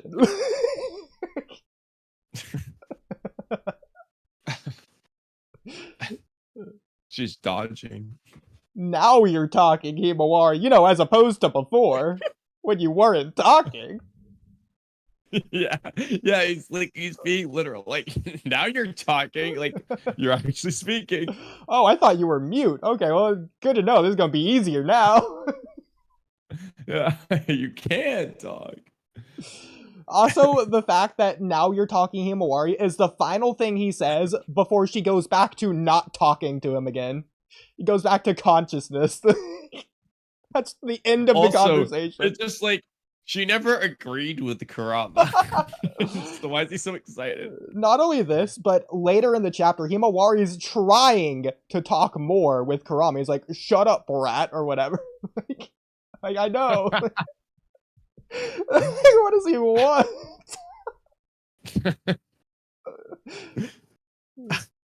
Fasterino Gene. They're catching up. Does it say So, there in yours? Jura is a they them type of guy. Okay. Hey, you never know. You don't want to assume. Or just try not to get canceled on Twitter. Yeah. Does it say there in your version? Let me see. Because I would assume they is referring to Jura and Hidari. But they just don't realize Hidari's not with Jura at the moment. Which would make sense. You know, real quick, it's a little bit of a derail. I'm just going back to what Kurama said a moment ago. I'm not one for formalities. It's more important to accept the situation and move on, don't you think? And what does Himawari do? Instead of answering his question, as formally as possible. She formally introduces herself. Oh, you're not big on formalities, eh? Well, don't I have? Well, allow me to formally introduce myself. But to answer your question, he says he's gaining on us in mine. Okay. Oh, actually, I like that better than catching up. Oh my god, yeah. Oh, also, before the next page, I'm doing my best. Yo, I'm doing my best. Yo. Yo, I'm doing my best. Like, when did Killer B get here? Yeah. Gene dropping the new Cloud Ninja podcast track. This new rap album coming out soon. The Gene's Jura diss track. Like... Oh, I need that immediately. And here's the hair. Just the page. What were they thinking? I don't know, because it's weird, because when Jura was first introduced, it didn't look like he had this going on. Like, I'm just trying to think from the writing perspective. They could have had it just be static in place. What's the story reason for it being flappy?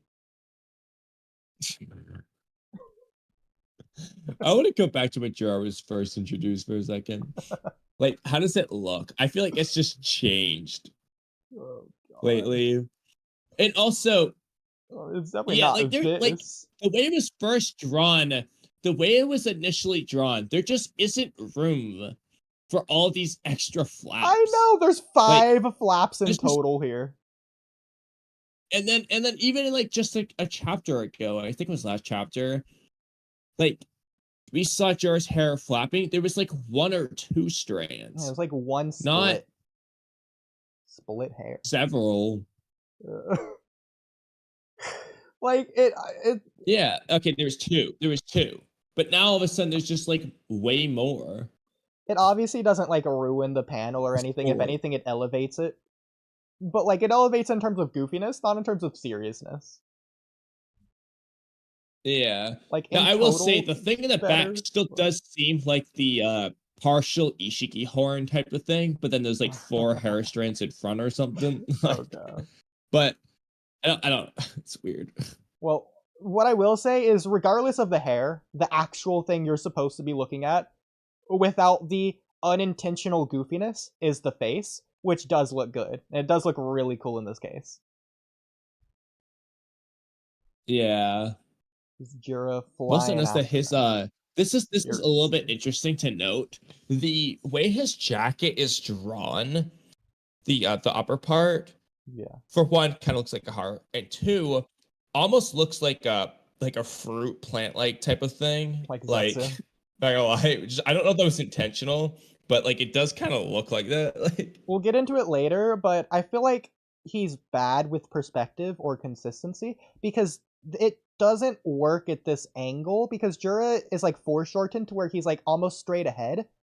So where his clothes are, this is far beyond the back of his head at the top point of it. Like Yeah. instead of above his head, it's like behind his head, which I don't think is how it usually is. I think it's just ahead, like above. Like it should be like way over here. Yeah.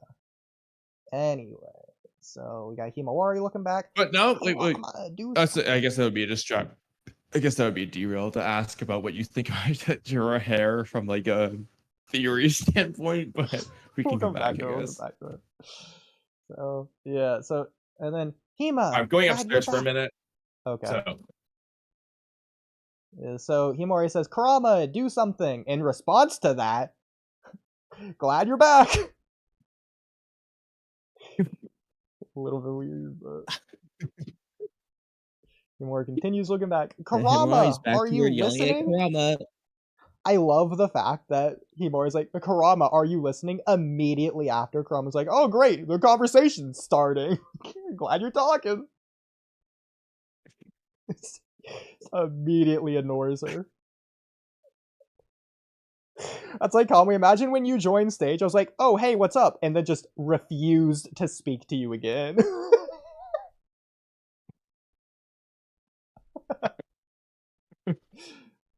By the way, they drew Shikadai's hair in this panel, and it looks normal. So we have normal Shikamaru looking hair in this chapter. What happened earlier?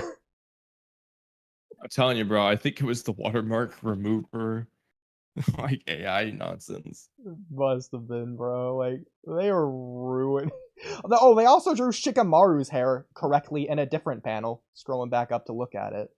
And actually, the very next page. Funny enough. More importantly, though, what about his head shape? Like, does he still have the dent in his head? Let's see. Oh, you can't tell. The speech bubbles are in the way, but it looks like it's probably fine. If I were to guess, giving him the benefit of the doubt. So maybe his head really was pressed up against the ceiling, huh? He sat down in the next page. Yeah. Yeah, my head hurts from pressing against the ceiling so hard.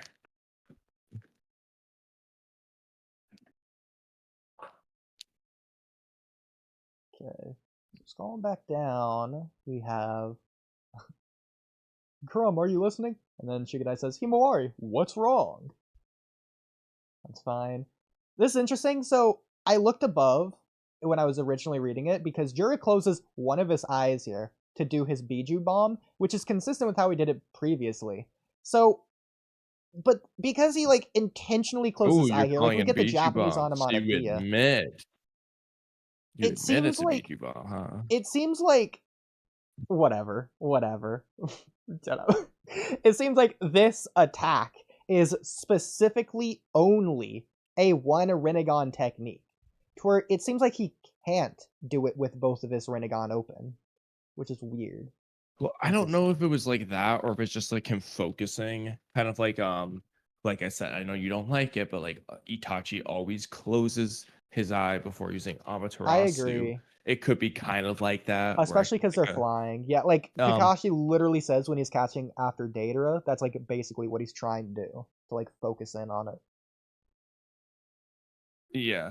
Now, the interesting part beyond that, though, is like the fact that it's seemingly, for whatever reason, a Rinnegan jutsu, which I will say, it's a lot cooler for Jura to use his eyes versus opening his mouth.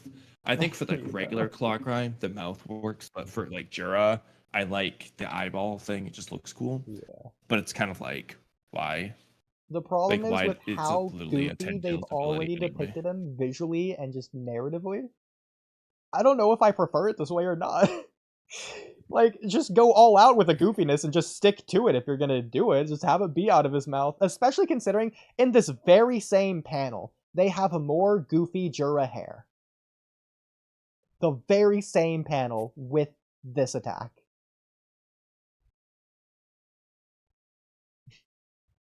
That's funny.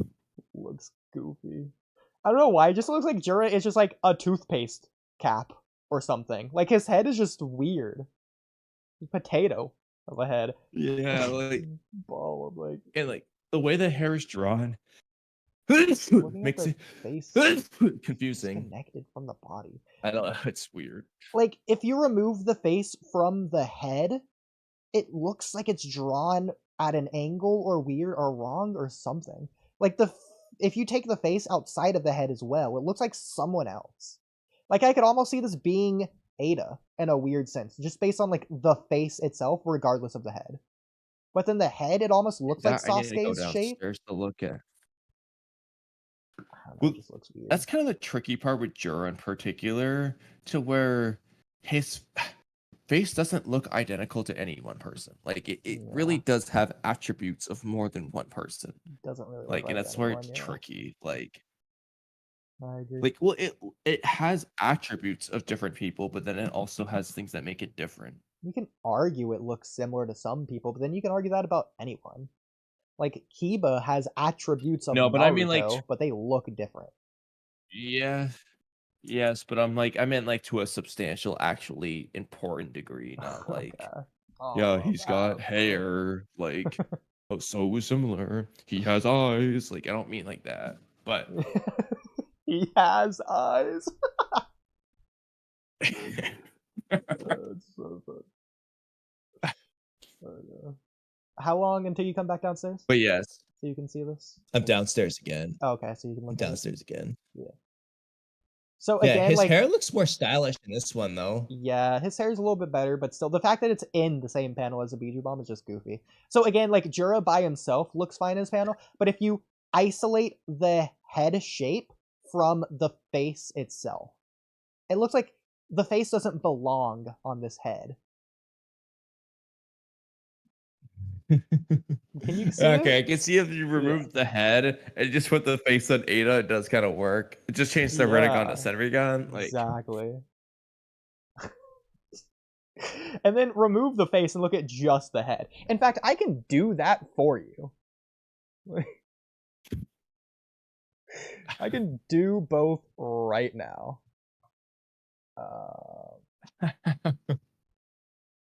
I'm gonna do this. Do this like this. Okay.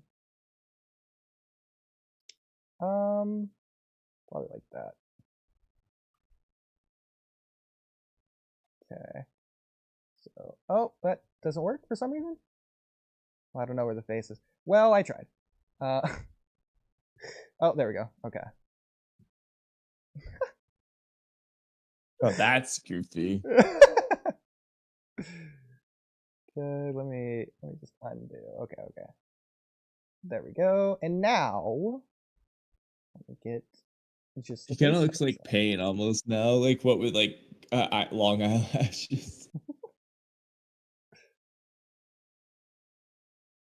And I'm mostly saying that because of the line, the thing on his face from the BG bomb that looks at like kind of like a piercing. It's like messing up. This is annoying. Oh my god. Because I did the stupid. If I remove this, I don't know why it's being so stupid. I hate this. Whatever. It's so close. Come on. There we go. Okay.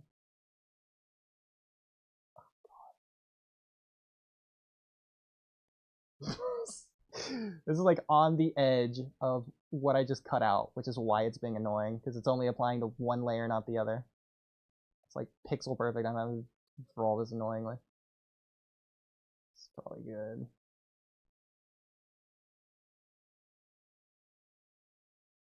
There we go. Just want to do this. Okay. There's that. And then come back over here. Just get rid of this outline.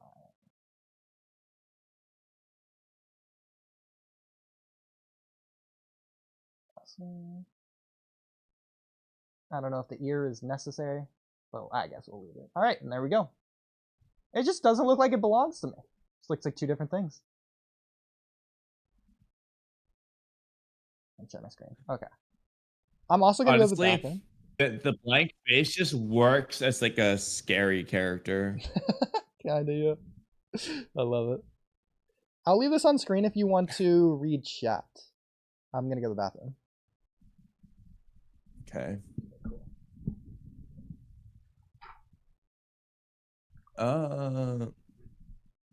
Millennium Conky says yo yo yo, which is potentially in relation to Enogene, even though it's an hour and a half earlier. Pikmin Boruto crossover when? It already happened. Respect Nishi. Why does Jorah's face look like that? Jorah looks like a cyborg 009 character. Hidari clearly isn't the brightest Shinjuu in the village. He's dumber than the average Shinjuu. Hidari becomes 10 times funnier when you remember he's supposed to be based off of Sasuke. Literally, dude. I don't know, it's funny. This chapter proves Naruto is the fox demon on Cetas. And that's chat. Also, we have 17 people watching now. I wonder if that's our record. Well, now 15, but I was gonna say, what if that's our record for most on at one time? But yeah, chat. What do you guys think about Jorah's hair? His goofy hair.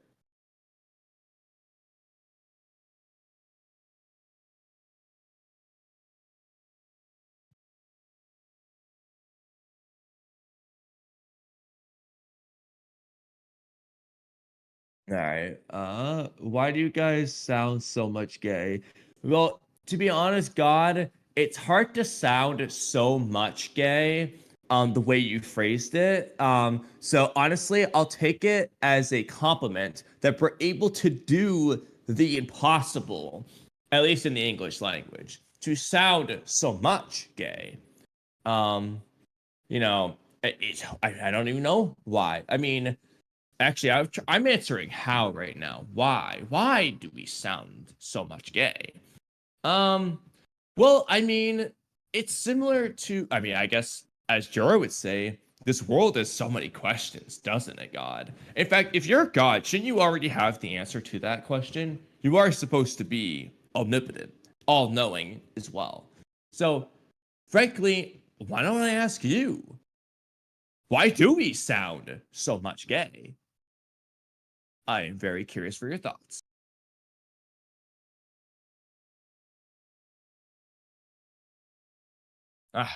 God really has to think about this one. Okay. Well, God, when you're done thinking, let me know what your answer is.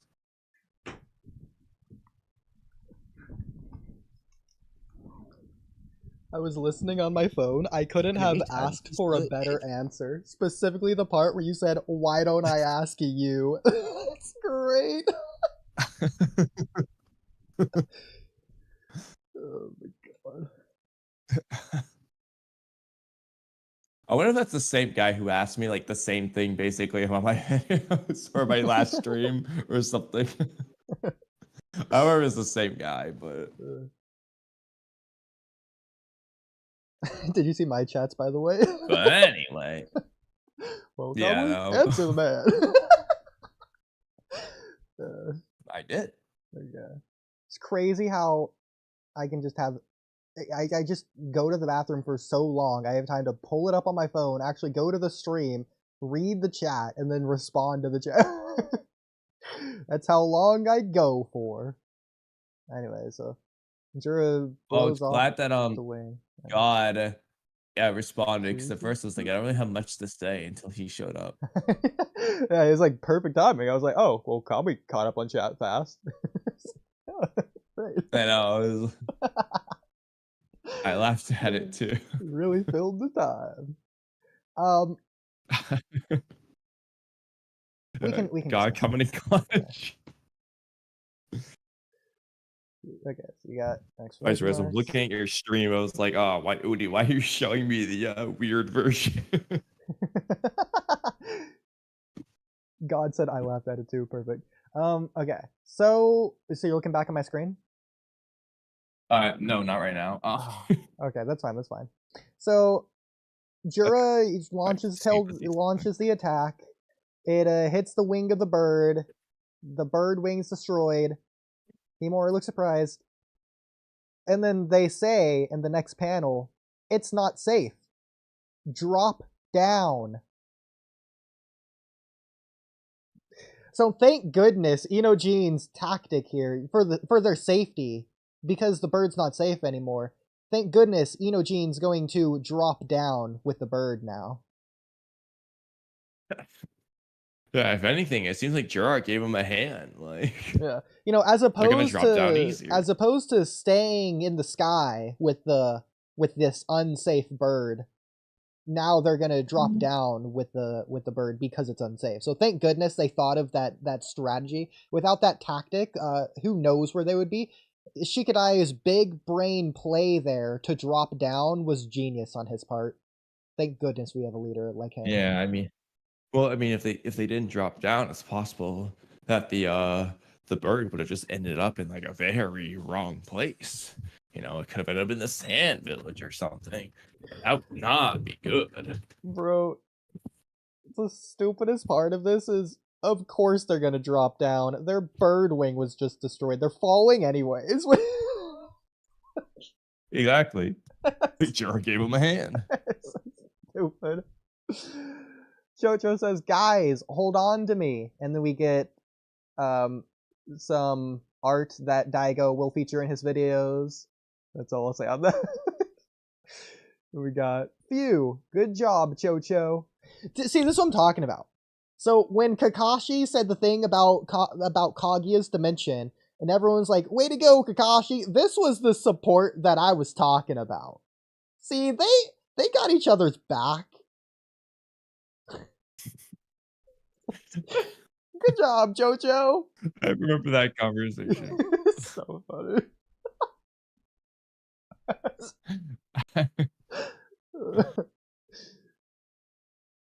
Oh yeah, I love this. Jorah's like trying his hardest to keep his hands in his pockets. I know, I recognized that too when I was reading it. It's so funny. I've said before, they're a good team. It'd be a shame to end them, but it can't be helped. You all chose this path. Himawari's grimace face. Kurama! Kurama. Quit being such a brat, Himawari. So there's none else. There's none else to do this. Just you. I love that. In what way how is Himawari being a brat? I was just curious. From Kurama's interpretation. By relying on Kurama, I guess. Is that what Kurama just told her like... to do? Kurama's like, but let's keep moving forward. No. Like, we're in the midst of battle. We gotta... He's basically saying, use my power. Well, no. Remember, he was confused about the amidst of that battle. He still doesn't realize that there's a battle. Yeah, he's like, what battle is this that you speak of? I don't see it. No one else to do this. Just you. Of course, whether my power is used or wasted is all dependent on you. Well, of course. Even if you say that, what do I do? I got it. Your chakra is greater than all your predecessors. It's got a high affinity with my chakra. In that regard, even surpasses Uzumaki Naruto. Did you catch that, Kamui? In that regard, even surpasses Uzumaki Naruto? In that regard, even surpasses Uzumaki Naruto. Yeah, so even the character, he's a new character that we haven't been introduced to, but Kurama knows of him. Like, okay, that's a wacky versus battle right there. Do you think in chapter 11 we're gonna get net versus even? We just might, honestly. Like, that's gonna be a battle for the century. I do wonder who's stronger. It's gonna blow Himawari versus Jiraiya out the water. Personally, who do you think is stronger? I'm gonna rep my boy Net. I think he's the underdog in this situation, considering we already know even surpasses Uzumaki Naruto. We don't know much about Net, we don't know other much than the about fact Net, that other than Hidari seems to rep he's him. bothering us. Yeah, like Naruto in Hidari's Naruto there. Chapter 1 was bothering Konoha Village. And look where he ended up. The True. track record. Maybe there's a relationship between the amount of bothering being done and how strong they are. I wonder what theme they're trying to present with this. Remember, kids, be a bother. It'll turn out well for you.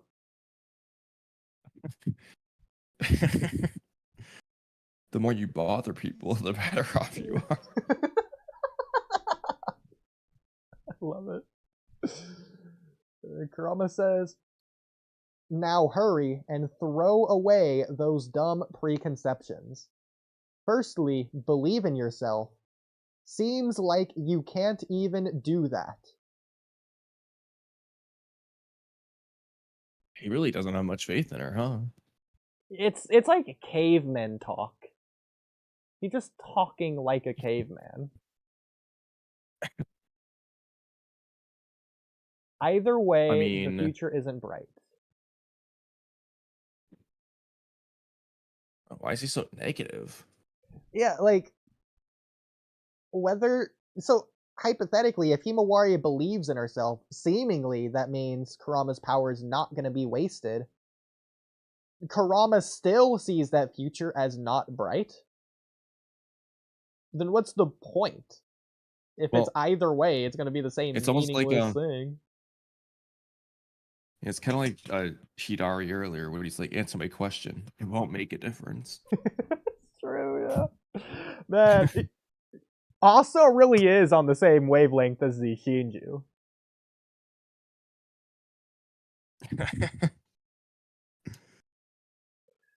So Shikanai says, yeah, like Kurama's just like, bro, it doesn't matter. Any reinforcements yet? Himawari runs ahead. Hima!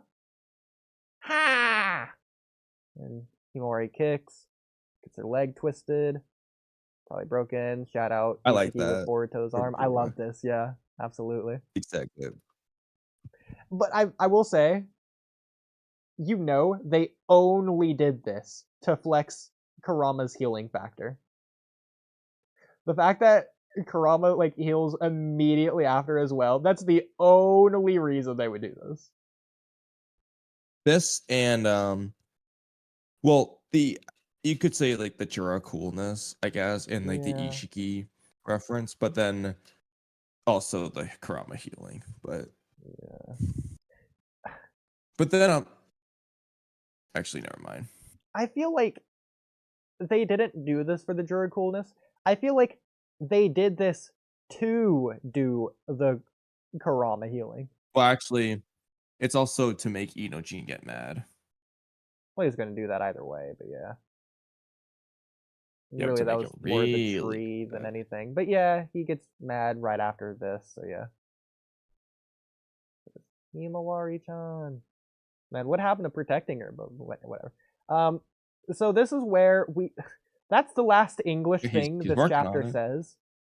The rest of this is just Japanese. So this says dame, which I'm sure you've read. This is basically practice for your Japanese anime word Jeopardy thing that we're going to do in the future. Dame means like no. And then here she says muridane. That's like, and then like atashi nante. And that's like, it's impossible for me. So like muridane is like, it's useless. Muridayo means like, I can't do it. The yo is emphasizing the fact that she can't do it, like she seriously can't do it. And then atashi is like the feminine version of I, and then nante is basically impossible is how they translate it here. Te is like the command to say like she's trying to do it but like she can't basically. And yeah. Non is like no. So there you go. And then Konoyaro with Inojin. I did really love this panel of Jura with the tree bursting apart, just completely blasting away this ink. That looked really cool to me. I love that.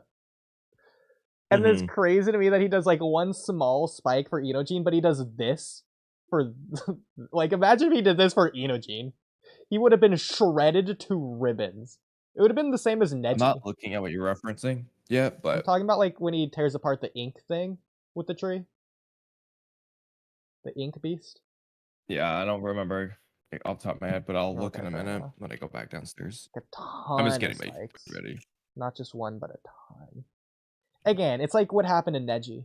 He just had like 8 splinters sticking out of him. Or even like the guy that Obito hit with the wood jutsu when he was wrapped around Zetsu when Rin died.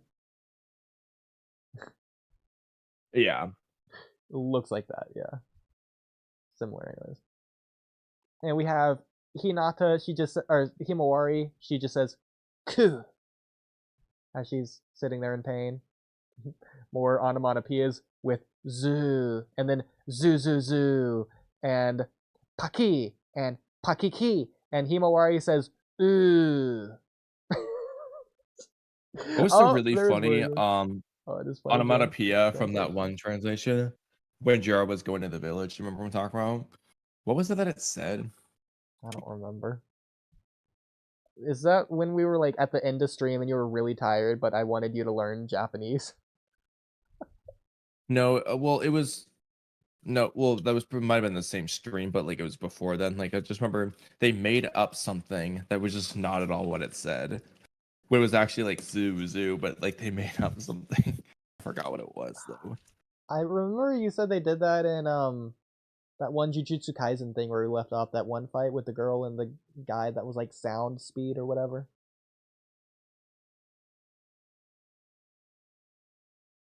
Wait, what? The sister. One of the sisters died and the other one became strong. And then she fought I know, but the Zenin clan. I'm trying to remember. Yeah. I know, but I'm trying to remember like There was a Japanese in terms of what onomatopoeia you're that they referring to. completely changed, he said. And we like looked into it on stream. I forget exactly what though. Yeah, I just don't remember what it was, but Well, anyway, so I do vaguely remember what you're talking about. That's fine. Himawari gets put up in this tree very slowly, mind you. Very slowly for some reason. That's fine. The tree also that she gets put in is also very spiky. If Inojin got hit with this, he would have just been destroyed. Like on a freaking cellular level, basically. Would have been crazy.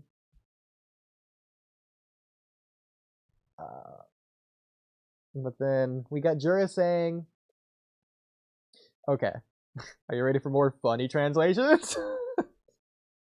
Yeah, So- I've been waiting for this part because it was an interesting part in mine, but I was like, what on earth is he gonna say in yours? So, so Jura says, even if you say you'll eat, you'll be my mere nourishment within this tree. No pain, no fear. Eventually the sensation will go away. The pain in your legs will leave soon. This guy. And don't mess with me. No, Inojin. Rushes. Oh, stop it. They had nothing to do with this. It's tough to grasp. I concur. I concur is what it, he's on the ground. Ta-ta.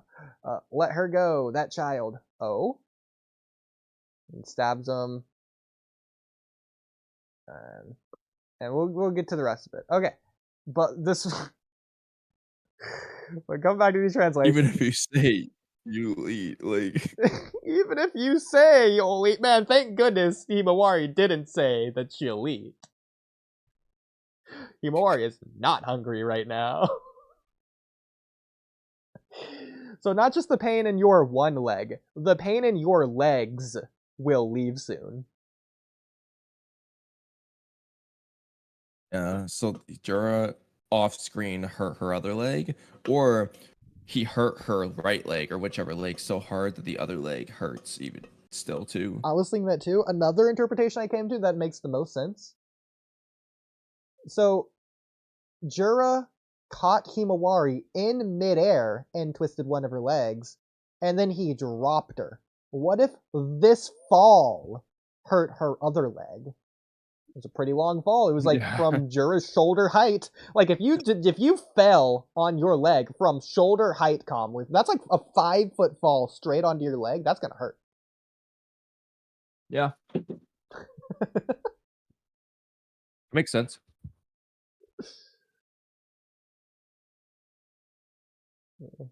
Can't think of what else he could have done. It could be a Shinjutsu.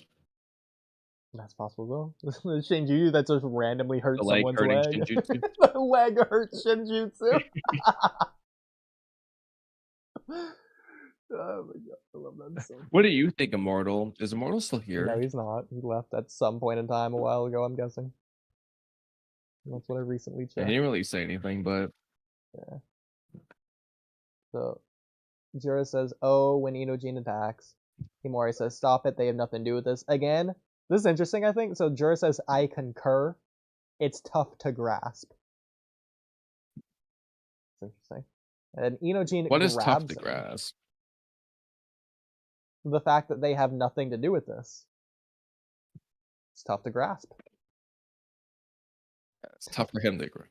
Oh, also, Inojin is saying something here, but it's not it's just blank. So I'm guessing it's just like ugh or something that Inojin says. In yours? Oh, look, in a second I'm going back downstairs. I mean, hopefully I it's got my not something pasta ready. like, I knew you were Ishiki all along. That'd be crazy if that's what this text bubble said, but you never know. Like, I've got it. I figured out your identity. That's the real reason Jerry killed him. Before he could blab who it is. Let's see. Let's scroll ahead here to all these translation nonsense. Like how I said this would take 5 or 10 You know, minutes because we're not going to derail at all. And to I be fair, forgot we've like done half really the good Kurama stuff. But okay, now look at the spikes. Okay, now I see what you're talking about. Yeah, those spikes were deadly on that bird. That's what I'm saying, bro. So let's see what Inojin says. Even on Himawari's tree. Where is that? Oh yeah, wait, actually, all I have is ... greater than sign ... The greater than sign is... So Inojin's saying like, so I'm greater than you. Well, actually, he's repeating when Himawari said greater than above. Oh, also Himawari here says Pakiki as well. Oh no, actually that's on here. Let's see. Yeah. Himawari says greater than here. This is just coup, by the way. So she's saying coup. Lord Coup. Yeah, Lord Coup. Yeah, because she's in pain. She's in so much pain. She's having a flashback to something she wasn't even there for.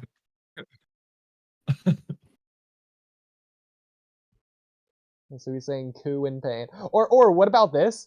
He's cooing out of like, it's like adorable to him. He's like a masochist. Yeah. He likes Lord Coup.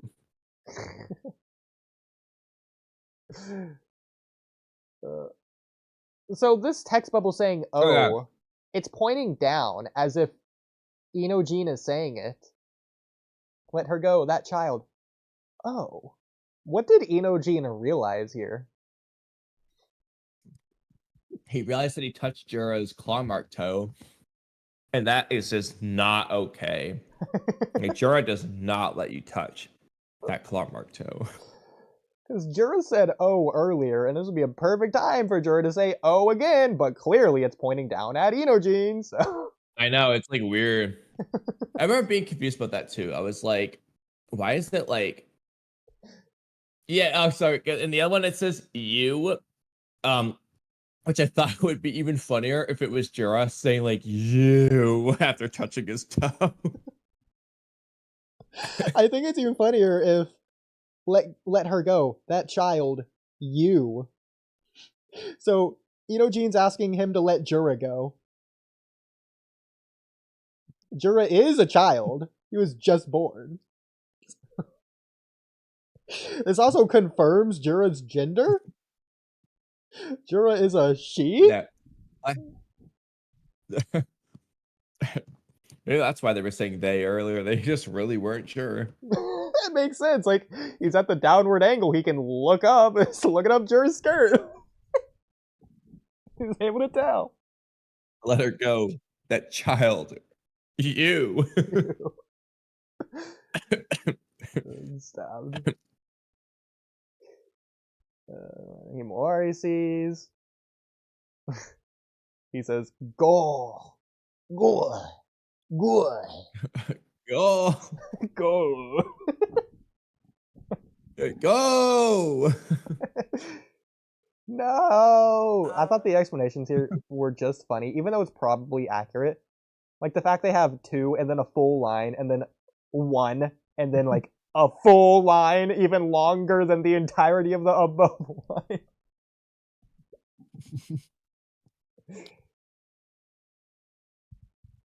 And then, wait, I've read it somewhere. What was it? Okay. Aesthetics. Is it him? I was confused by this too. Like, what is Jared talking about? So I'm pretty sure Also- Jura was reading like a home improvement book about aesthetics, and he's making a wisecrack here, probably to like rile up Team 10 by saying Inojin is like an ornament on a tree, basically. No, I was thinking, like, like, home is it decor. in mine? It's just, wait a moment, I read something about this. Is this perhaps what you would call aesthetics? I thought he was saying, like, maybe it's like a beautiful scenery or something. Like, Yeah, exactly. Like he's demeaning Inojin's life and just saying he's as valuable as like home decor, in my opinion. yeah. But like, But I like aesthetics. aesthetics. Is it him? So Like, good. is that aesthetics? Like, is it him really? Aesthetics is here? So aesthetics is Inojin. So that home improvement book I was reading before, it was talking about Inojin all along? Inojin, did you know you have a book written about you? And we have this text here, it doesn't say anything fancy. It says Kishimoto sensei, and then Ikimoto EQ sensei, and yeah, blah blah blah. And then ball. Interesting. Yeah. Himawari's explosion here is ball. Very nice. Regardless of Jura, I thought Jira's not even looking. I know it's similar to the Ishiki thing as well. But we actually haven't finished the chapter yet. There's still I a think that little could bit work. Okay, there's a few more things Yeah. in this that you might really like that I found that I don't think you picked up on, and I know no one else in the community has said. You're gonna really like this as well. Okay. A few things. So again, the thing with Himawari, her hair standing on top of the tree. By the way, do you think it was the explosion of her rage that broke the tree? Do you think Jura outdid the tree in the same way that Zetsu like exploded his head when Obito went into rage mode and then redid? Or do you think it was her hair that just knocked away the tree? Or is it like Himawari's strength pushed apart the tree? What made the tree It's go definitely apart? not the second one. That's Jira fine. didn't just do it. Okay. It's not even paying attention. Yeah. I mean, technically, the first one would just apply even if you chose options 3 or 4. Like the hair, for example, would be an explosion of Himawari's power. That's why her hair is even doing it. But in the specific sense,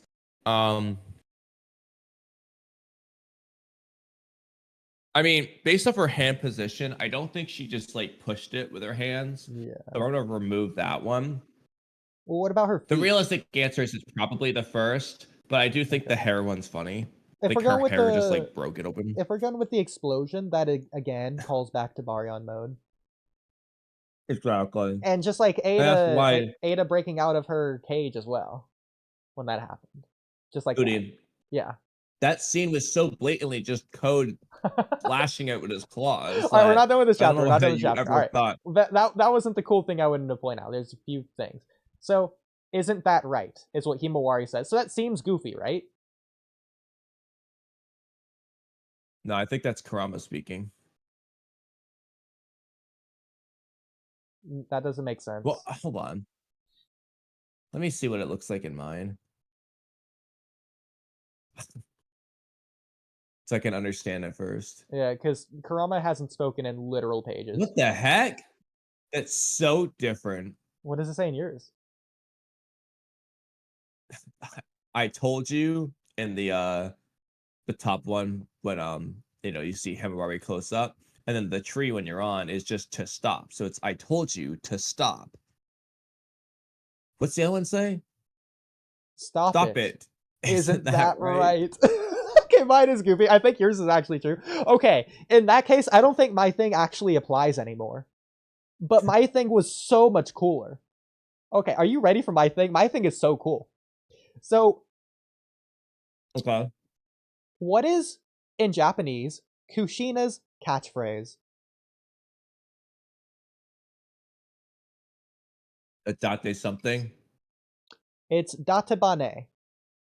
In Japanese, what is Naruto's catchphrase? Databayo.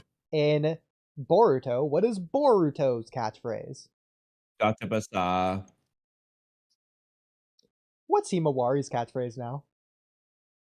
Whatever this translates to in Japanese. This is the introduction of this, which I think would be really cool. Passing down that lineage. This is Himawari's time to shine. She has her own Japanese dateba something word, and this is the introduction of it.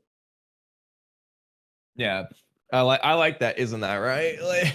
Yeah, it's like in English it doesn't really work, but if you're taking like the Japanese of it, and that's actually what this is doing, that's really cool. I love that. That's the final panel as well. I actually prefer that. I'm saying. I prefer that.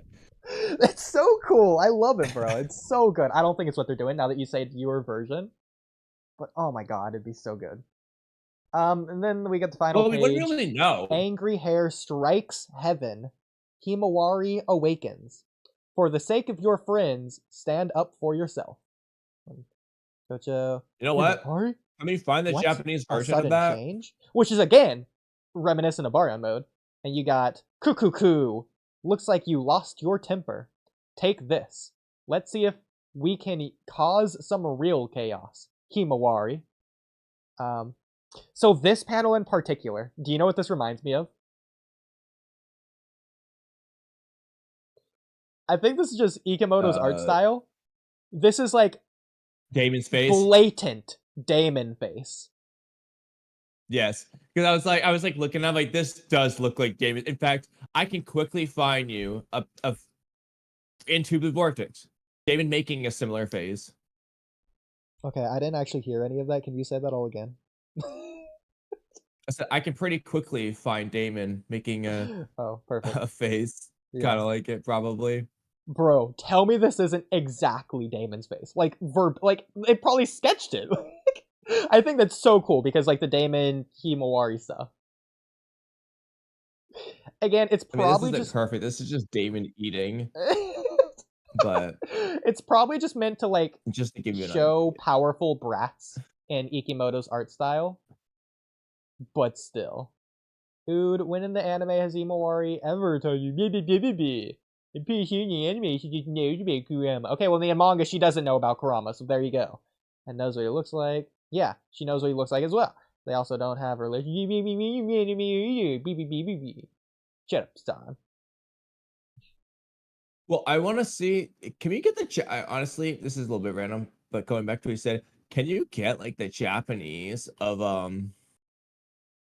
that panel of Himawari and see if it says like dateba something? I don't have the Japanese. If you do, I mean, you'd be the one that knows where to find it. I want to try to find out.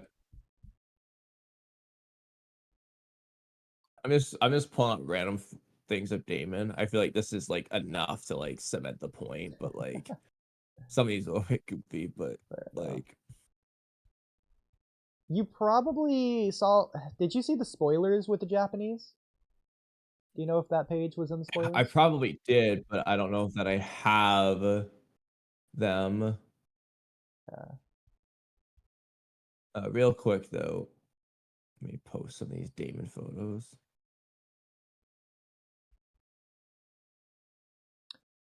Is this Raws? Okay, I have the Raws. At least some of them. Is this all of them? No, it's low 26 points. Okay, might have it. Yeah, I do. Oh no, it's not that. What does it say? Iten desho. So it's like, I told you, didn't I? And so then above, it's gonna say Yamete. And you've heard Yamete.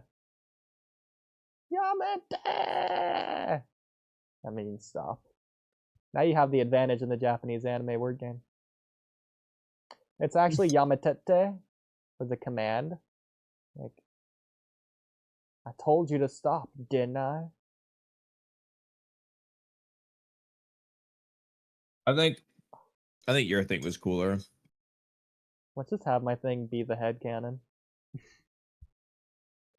Yeah. Can we just tell people that's their catchphrase? Isn't that right? It doesn't I even just make sound up cool a in word. English, but in Japanese, What do you think it should be? Databa what? For Himawari, let's have it be Databahi.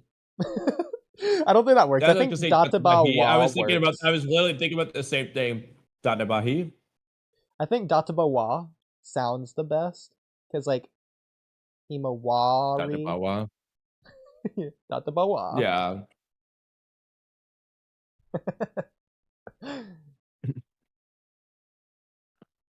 I just tell people, yeah, her catchphrase is Databawa, and it means, isn't that right?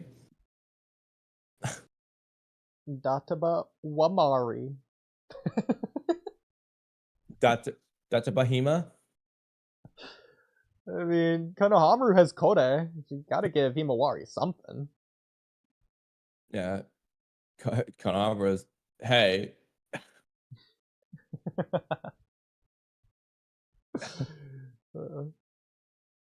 Oh, perfect. There's such a goofy catchphrase, hey. Bro, I love him, and he's such a good character, bro. I love him so much. Yeah. It's not identical in these panels. Because it's not the same, like, face and pose. I don't know off the top of my head when Damon makes that exact face, but it's like the teeth look like Damon. I'm pretty sure the he's eye made... shape is like Damon. I'm pretty confident he made this face in the code fight. That's where I was trying to look, but I didn't look through the whole thing. Okay. I think it'd be towards the beginning, or even before the fight, when he's like warning Code. Yeah, I wasn't there that I could see.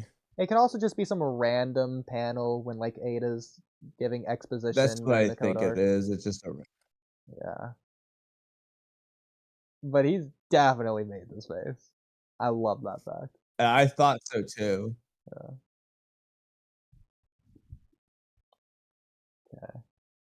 Okay. Well, now that we've finished going through the translations of the chapter,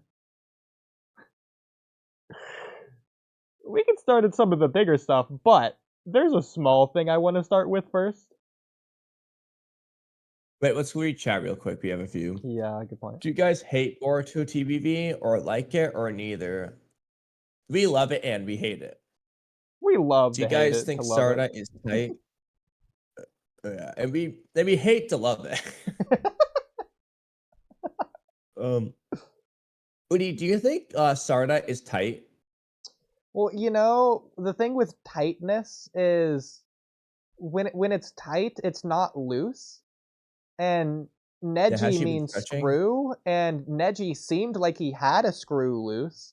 And since Himawari is like the polar opposite, or sorry, the Uzumaki and Uchiha are like polar opposites, and we know that Neji was like the Hyuga, which isn't the Uchiha, but close enough. And then Neji fought Naruto, since Neji had the screw loose, since that's his name, and Naruto didn't. And then Naruto's the Uzumaki versus the Uchiha, meaning Sarada has to have the screw loose, meaning she's not tight. Yeah, Boruto has to tighten her up with his spiral, where he spirals it back in place. Before he vortexes it bluely back in place. Yes. Now, Moneyman KKK says Neji. I think he's quoting Orochimaru, Neji? Neji. Inojin realizes why show is called Naruto/Boruto, not Inojin, the K-pop ninja. Oh, I thought it was The K-pop Boruto, Inojin, the K-pop ninja. I didn't realize. So good. Inojin is uselessness, so he's not useless. He's uselessness.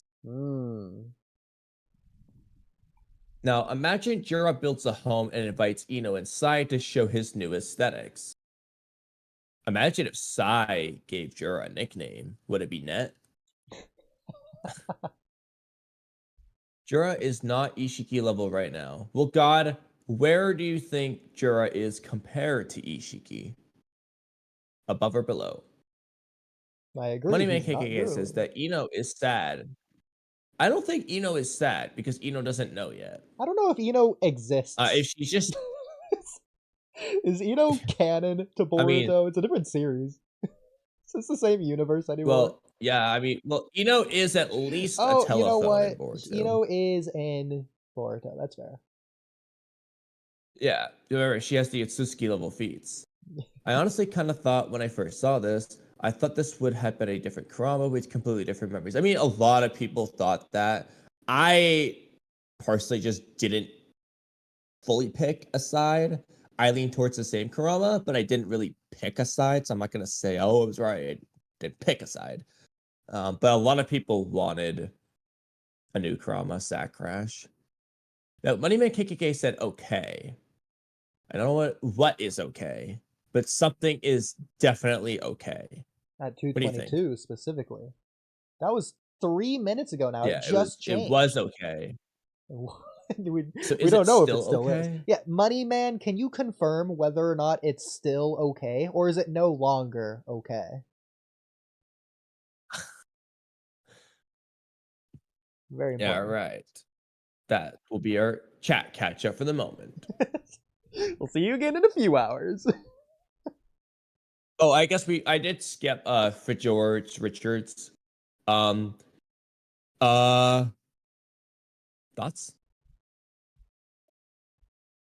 For George Richards, is that the? Do you guys? I'll repeat the comment. All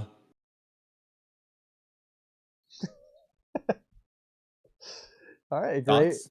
great recap. I think that's very interesting. I think I definitely agree.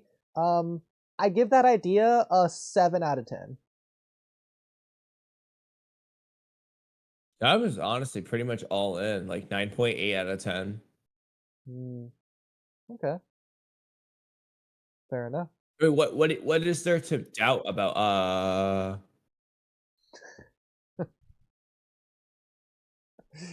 I got a question. Does this defeat the purpose of Kurama's death from Naruto, even though we kind of knew he would return in some way? No, it doesn't defeat the purpose at all, because the purpose was to stop Ishiki with Baryon mode, which worked. So that the purpose didn't go away. Not to mention the after effects of Naruto losing Kurama still applies to this day, for that matter. So, in all purposes, it's still just as much relevant. It didn't undo that. So, Kamui, this is really interesting because first of all, I completely agree, considering how many times I've talked about this. I had a conversation in the comment section of a video we actually pulled up earlier, with someone about this exact thing, and we went into a lot of detail about it. I don't know if you want to read this whole thing with me, but it was like... Well, it'd probably help if you didn't have the light effect of Sarada versus Hidari over your comments. Good call. Yeah, okay, my bad. And it's gone. All right. We'll read Moneyman's comment first. I was talking about the chapter, It Is Good. The two girls were doing something in Boruto somewhere, but overall, it's just okay. Yeah. The sad part about Moneyman's comment is he tried to compliment the females in Boruto. There's 3 relevant girls right now. Yeah, and 2 of them were doing something. I would give it an 8 out of 10. I hope we see more of Himawari. Kamui, what would you rate this chapter? I don't know because it's like I always enjoy the chapter, whether it's good or bad. And so I can't like except for chapter 80. I can't give it like a low grade. Like it's because 67. it doesn't matter if it sucks. So I'm just like 7 out of 10 is probably like the lowest I could ever do. And I don't think this is like the worst chapter of Two Blue Vortex. So I don't want to give it 7 out of 10. I feel like I'm gonna give it an 8, but I don't think it deserves an 8. I think it deserves like a 5. Like honestly, if we're gonna be like objective, where 5 out of 10 is like just an average chapter for Boruto standards, overall Boruto standards, then it's like a 3. If it's like Two Blue Vortex, then it's like a 5. Bro, you literally took the words right Like out give of it my an 8. mouth. That's crazy. Because I didn't want to say 5 out of 10 because that sounds so low from what other people think 5 out of 10 means. But it's neither good nor bad. The thing is, I completely agree. I don't even want to rate this chapter. It's not because I don't care. It's because this is quite literally a transition chapter. Like, it's setting everything Yeah, up and it's to where we just don't have to in other chapters. it's just crossed the like a bridge. chapter where some things happened, but it's not like, for the most part, it didn't completely like exceed expectations for like the moment, and it didn't completely crash on our expectations for the big moment. It's not like Boruto chapter 80 where the thing we built up to is completely let down, and it's not like a thing where there was no build up to this thing in this chapter and it just out of nowhere happened out of pocket, because it just follows the previous chapter. So it's like the biggest thing to happen out of, you can say, out of nowhere, like the biggest thing is just Inogen getting stabbed and potentially dying. Like outside of that, it's just like,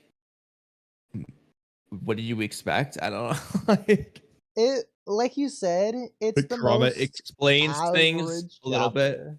Like, it's a 5 Yeah, out of it's 10 just chapter, but like as a transition chapter, I guess it's a 10 out of 10 because it does exactly what it needs to do. It sets stuff up. It transitions so that we can get stuff in the future. It crosses that bridge between the past stuff that came before and the future stuff that's coming after. It doesn't do anything extraordinary, either good nor bad. It's not awful. It's not great. It just does what it has to do, and that's the purpose. And it deserves to exist for that very reason. We need this chapter. I'm not saying I wish we didn't get this chapter. This chapter shouldn't exist. Yeah, because if we didn't get it and we just skipped to like Himawari just exploding with her new power like immediately, you'd be like, huh? Like, we need to know a little bit about how Kurama returned, and so on.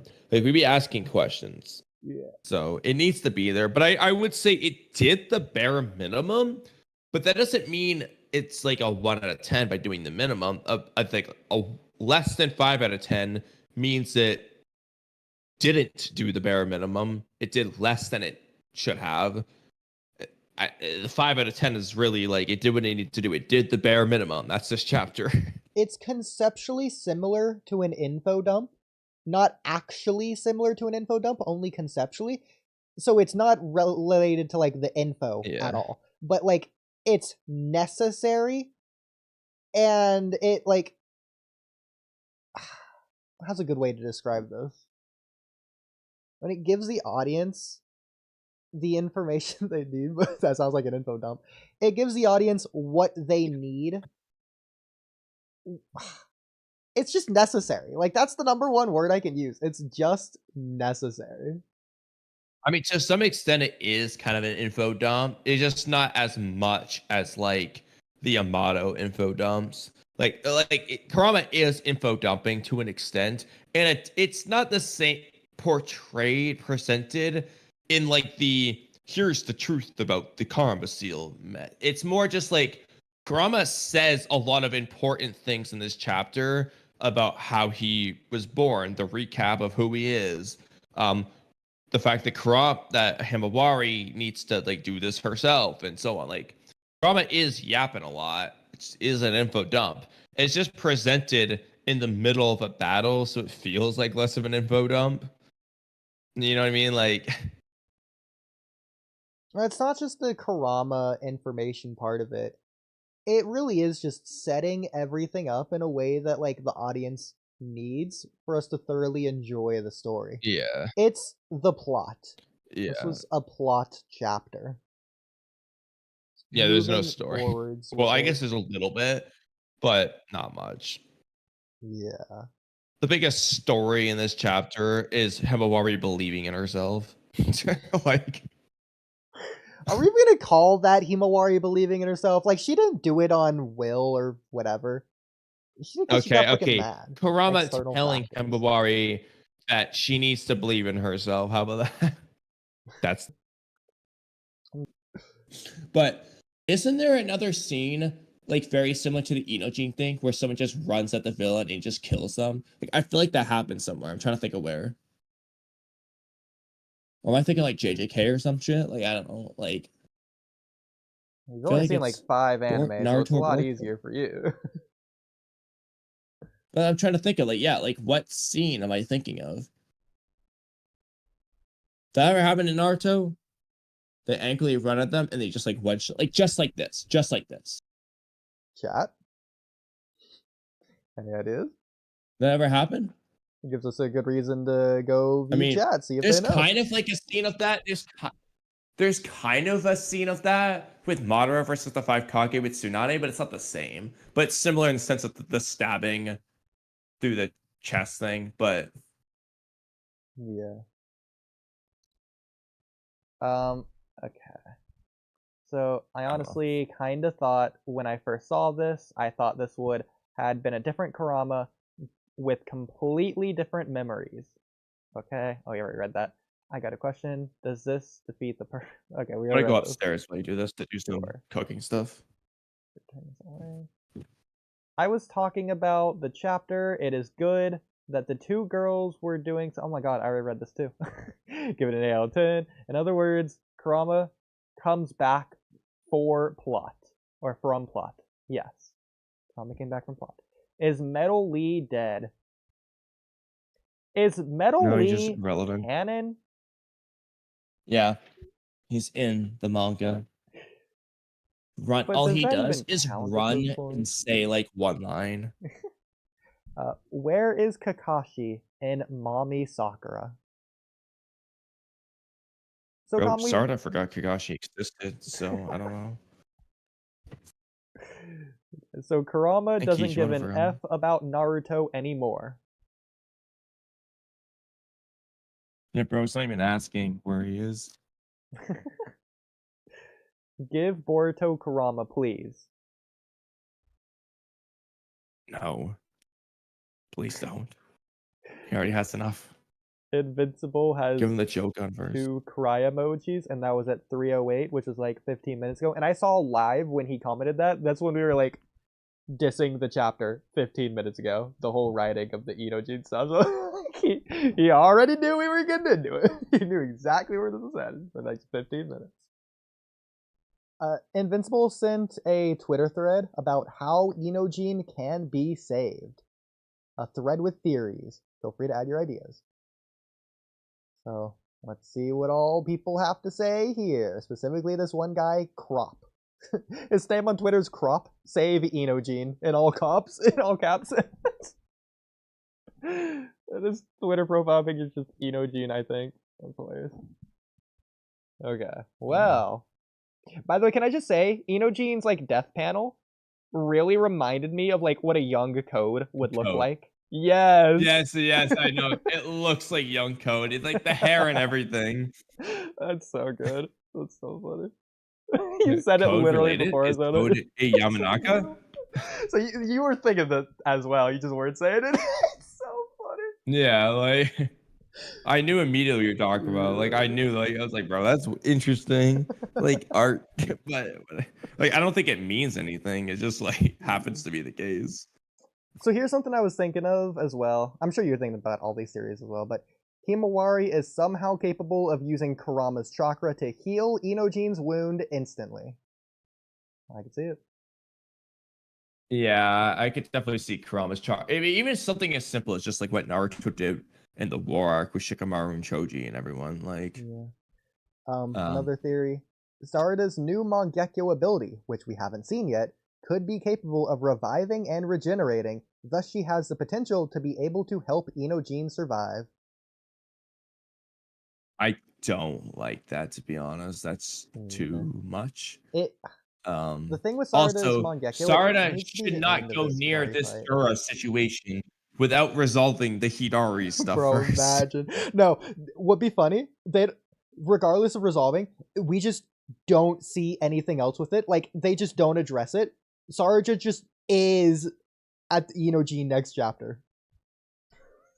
We just never get it in to the Hidari fight. Reviving him. If Hidari's just like talking to Konohamaru still. Yeah, like, what business do you have with us now, Konohamaru? It's like, so what is the business you have? I'm waiting to find out. And then they recap Himawari again. Another theory here. Boruto teleports with Inojin back to Orochimaru's hideout. This is not going to happen. Where we have Orochimaru and also Karin, who sort of had reconnected to Nade's body split in half. If Boruto helps Inojin, it will help him to regain Team 10's trust after omnipotence. Bro, it's not going to happen. Yeah, and if anything, realistically, I think what they need to do is go in the opposite I direction agree, yeah. and have Boruto's trust be like diminished a little bit. So I don't want that. Okay, so I guess more theories from Twitter. Oh, this is crazy. This is not gonna happen. Not in the slightest, bro. Kawaki seals Inojin off in the same dimension he sealed Naruto and Hinata when time stops. Which leaves Inojin on the brink of death, but not dead until they find a way. Bro. I don't think Kawaki cares about Inojin. I'm not saying Kawaki wouldn't do that, but he's not going to do that. Like, it's not a Kawaki thing, it's a writing thing.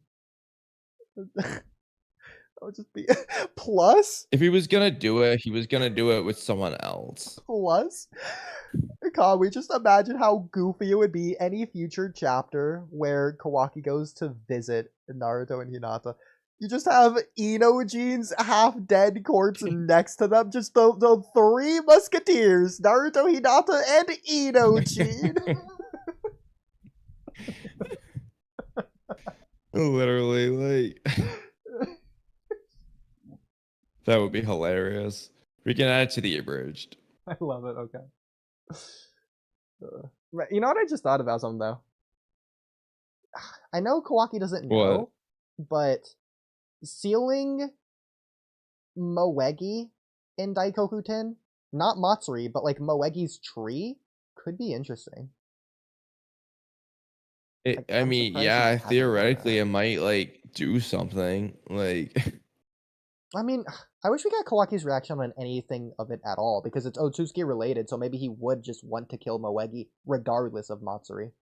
Like, if he doesn't even know there's a connection at all. oh, I literally think it works as a writing thing. Like, if Kawaki actually is just like, yo, why don't we kill these people? Like, yeah. Because, like, again, with Akabe, he's hesitant to do it. Like, Amino's not the one that brings it up. Kawaki has Otsutsuki on the mind. Anything Otsutsuki related, oh, well, is this Otsutsuki? Could they become Otsutsuki? Well, I'm gonna kill all Otsutsuki, so... yeah. Not gonna happen. Yeah. Yeah, like with these guys, he was just like, oh, whatever, I'm gonna kill him. That's it. And then he can't kill Jura. And it's just like, okay, so what are your thoughts, Kawaki? Just nothing. I get more frustration, please. Another theory. Sakura with Katsuyu could save his life, blah blah blah. And yeah, we already got it. Makes her come back and do the red eyes. Yeah, that would work if they make Sakura like story-wise relevant. If they're not gonna do that, that's just stupid. Oh my god. Sucks. I read ahead to the next one. I don't even want to read that out loud. But I'll read this one. Let me see it. Amado, who has been watching oh my god. Amado, who is been watched over by Sai, and Katasuke, who are both advanced in technological treatments, could modify his body and remodel him with parts of cyborgs. What do you think of like a Delta 3.0 where it's just Inoji?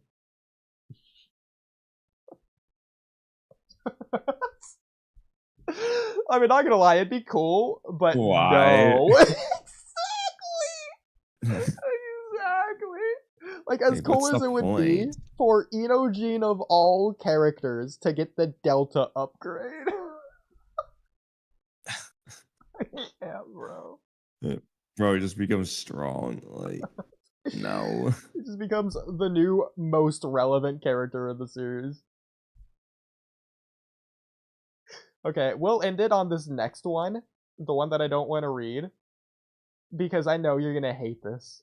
You're gonna hate this, Kamui. I need you to know, you're gonna hate this. Okay. So this next one. Inojin himself turns out to be an ink clone.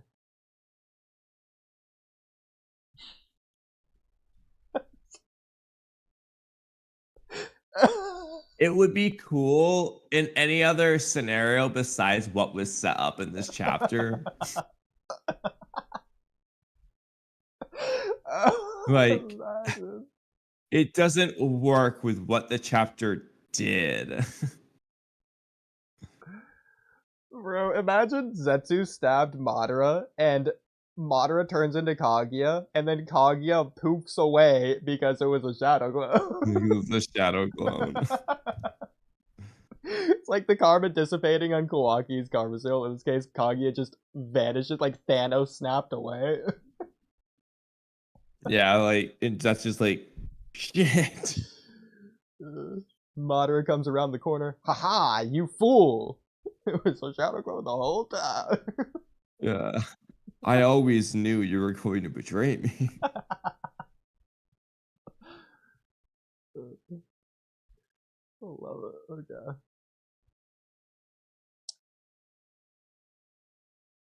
If chat has anything to say about that. How'd you get the screen to look like that? I popped out the chat.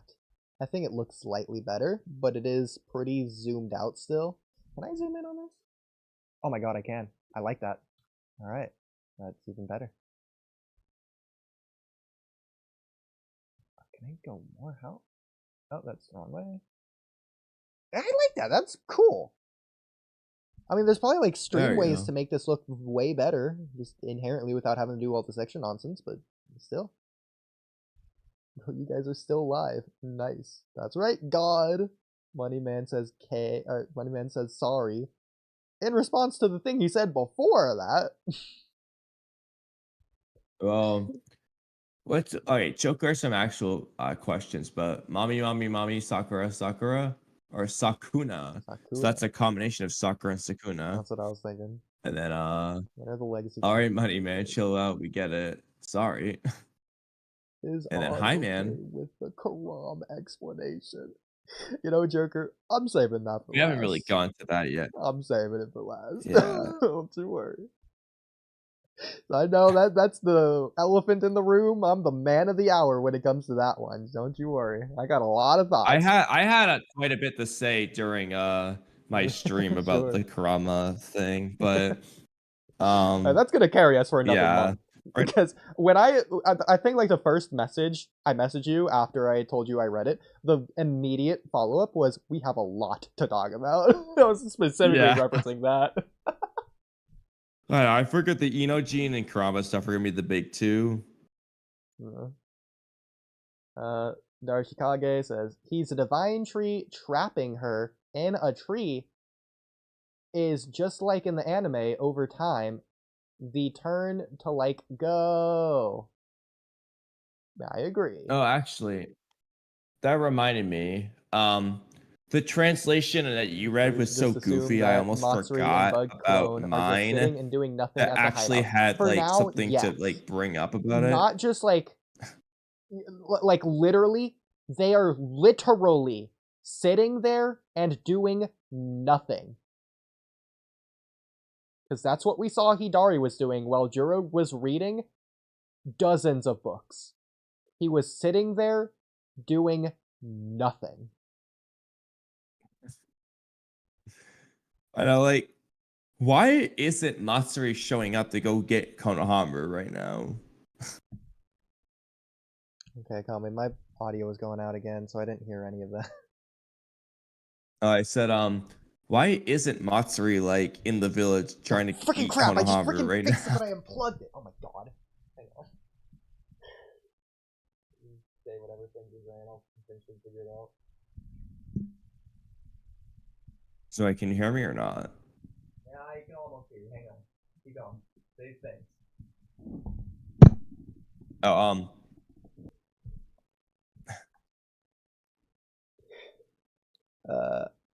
Alright. So... Oh, yeah. This is long. Do we want to talk on why Kurama's death isn't meaningless? Because I had this long talk with Chase Tanner. It's 15 messages oh right, long. I forgot we never actually got through it. Yeah, we can go through that if you want. Okay, well, I don't feel like clipping it from earlier, so I'm just gonna restart the conversation. Who said something earlier fine. in response to that? How long ago was that? 3 hours or something? Kurama's death.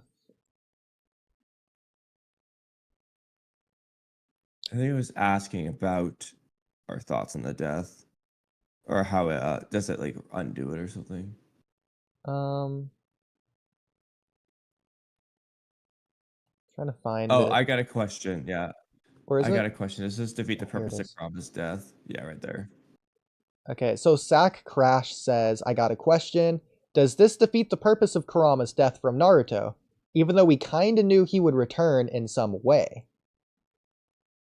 So I don't think so. And again, you already gave your take on this. If you want to re-give your take, I guess.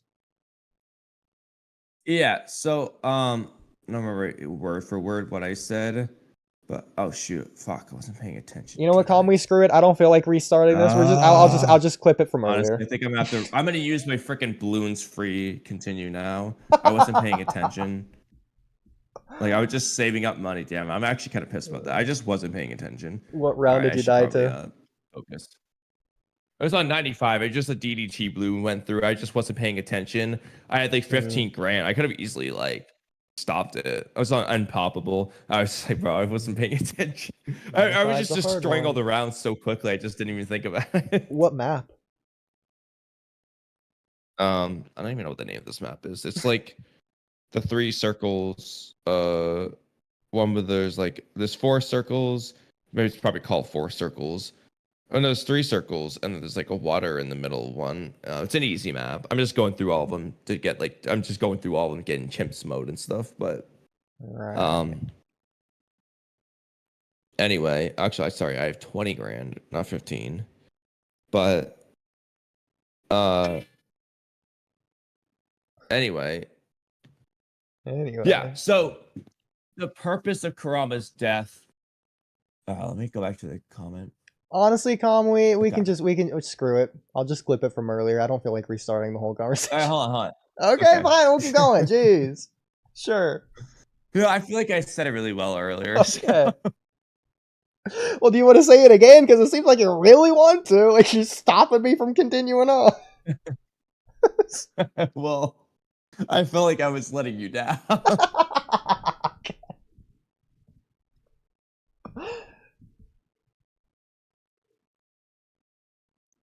So what did you want to do?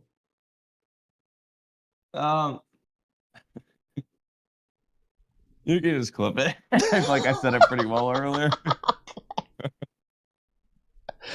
Works for me. All right. So then there was this guy I was talking to on YouTube. I already talked about this too. Okay, so I was talking with Chase Tanner earlier, freaking 10 hours ago, apparently. He left his comment on the why Kurama's death wasn't meaningless, a passionate rant. Everyone should go watch this video, by the way. Really good. Kamui, you were there. You know. Actually, I wanted to do a video on that too. I forgot to do it last month. You should just upload this as a podcast clip to your channel and just see what happens. It's a good video. But so Chase says, this is my take on it, and this is long, by the way, like I already says, several comments and like several That's fine. It'll links. work while I'm cooking.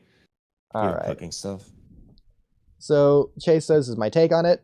It wasn't meaningless at the moment, but retroactively became meaningless in the long term of things. Besides, Naruto being sealed is in him being written out of the story. There is no coming back. Not to mention, Kurama reforming breaks the rules of a tail beast reforming. When a tail beast reforms, they reform free and in the world somewhere. They don't reform already in a new host. The Three Tails is a prime example of this. When Yagura died, the Three Tails didn't reform inside Yagura's relative. Which, by the way, I was thinking about this. Frickin' screw whatever you want to say about Gaara's mom. Yagura canonically had a baby while a Jinchuriki. Yeah. Because Okay. of Kagura's existence. Although Kagura is anime only, but So where's Kagura's Three Tails? I guess well, I'm Kagura's clipping the this. grandson. I'm clipping it. But so it would really be Kagura's dad or mom, whichever. That would be the one in question. And the fact is, we don't know anything about Kagura's parents. I feel like to they know would have if, like, said They something had about it. turtle features. Like, did they have turtle features? We don't know. Like, Nah, they would have said something about it. I don't think so, because it's not like anyone said anything about it for Naruto or Himawari before this.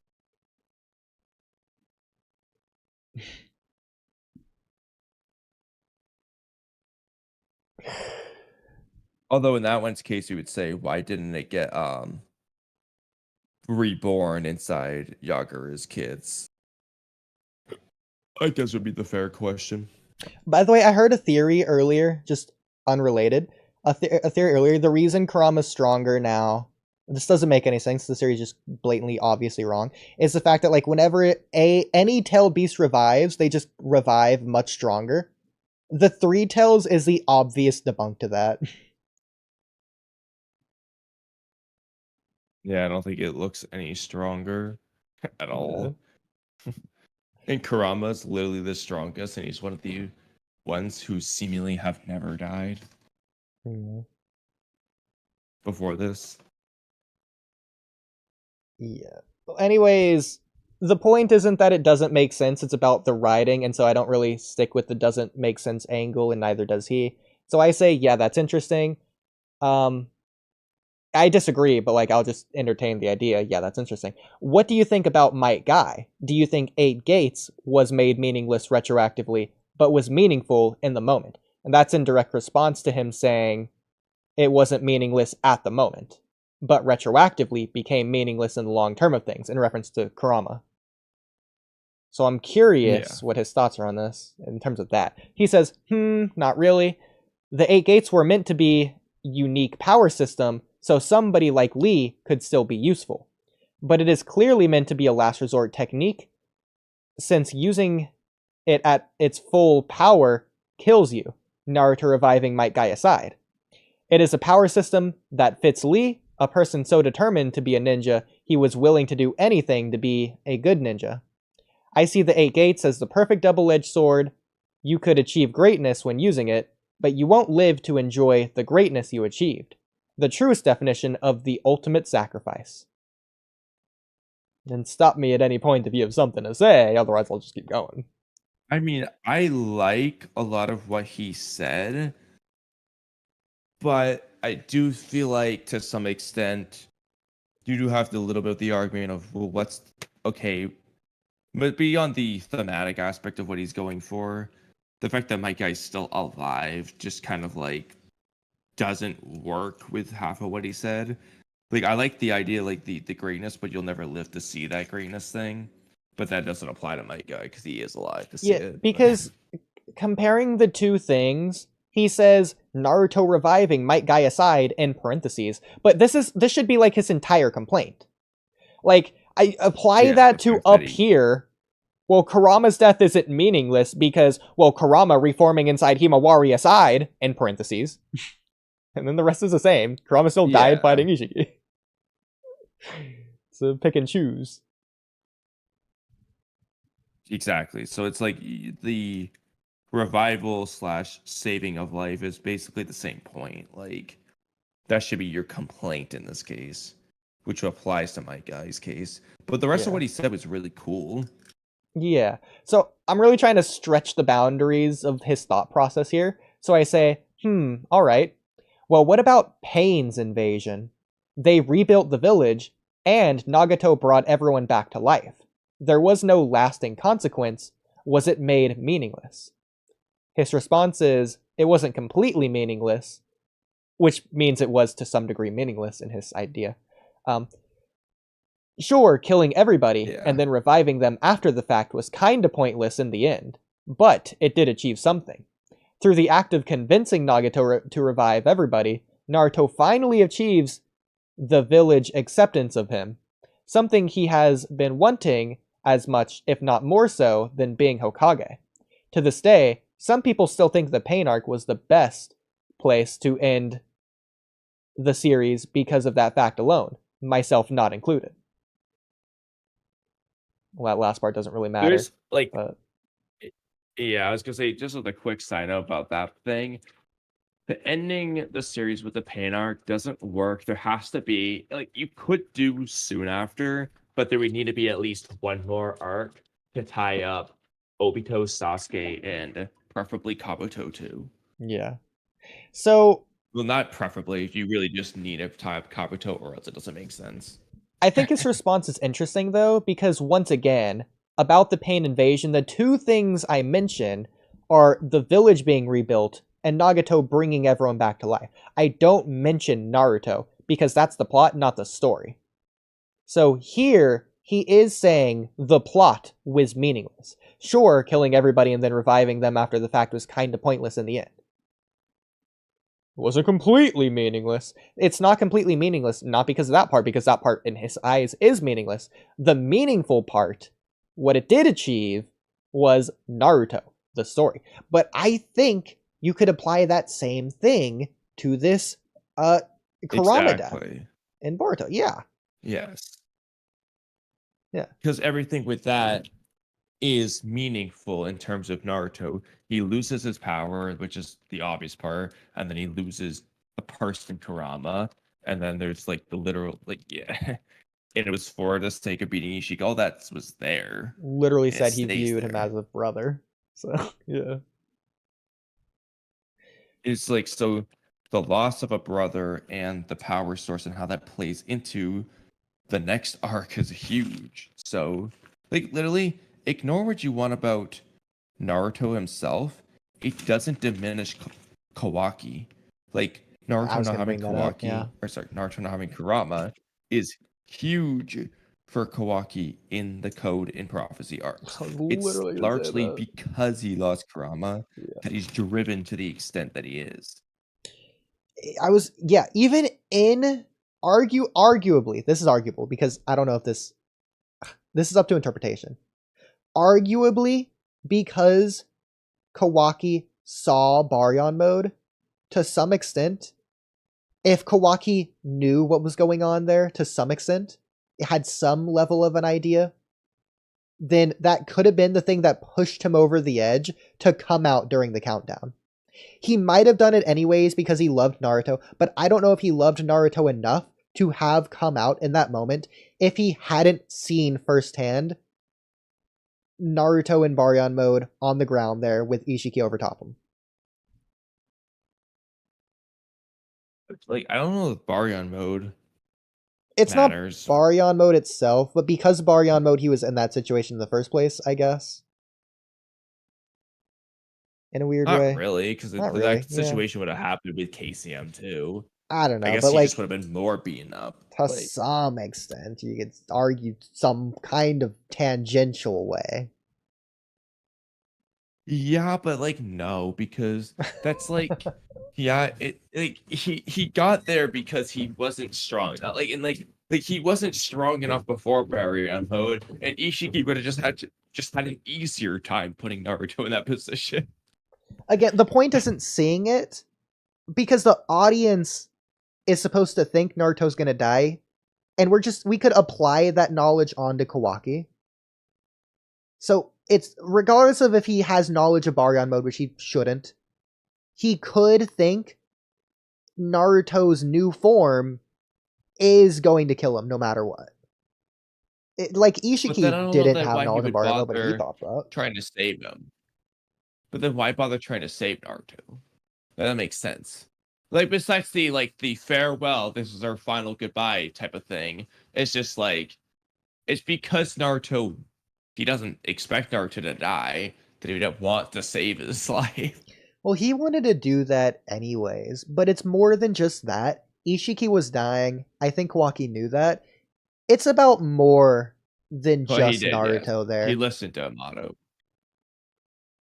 Well, like, for example, Kawaki jumping down to crush Ishiki in his dying moment has nothing to do with his love for Naruto.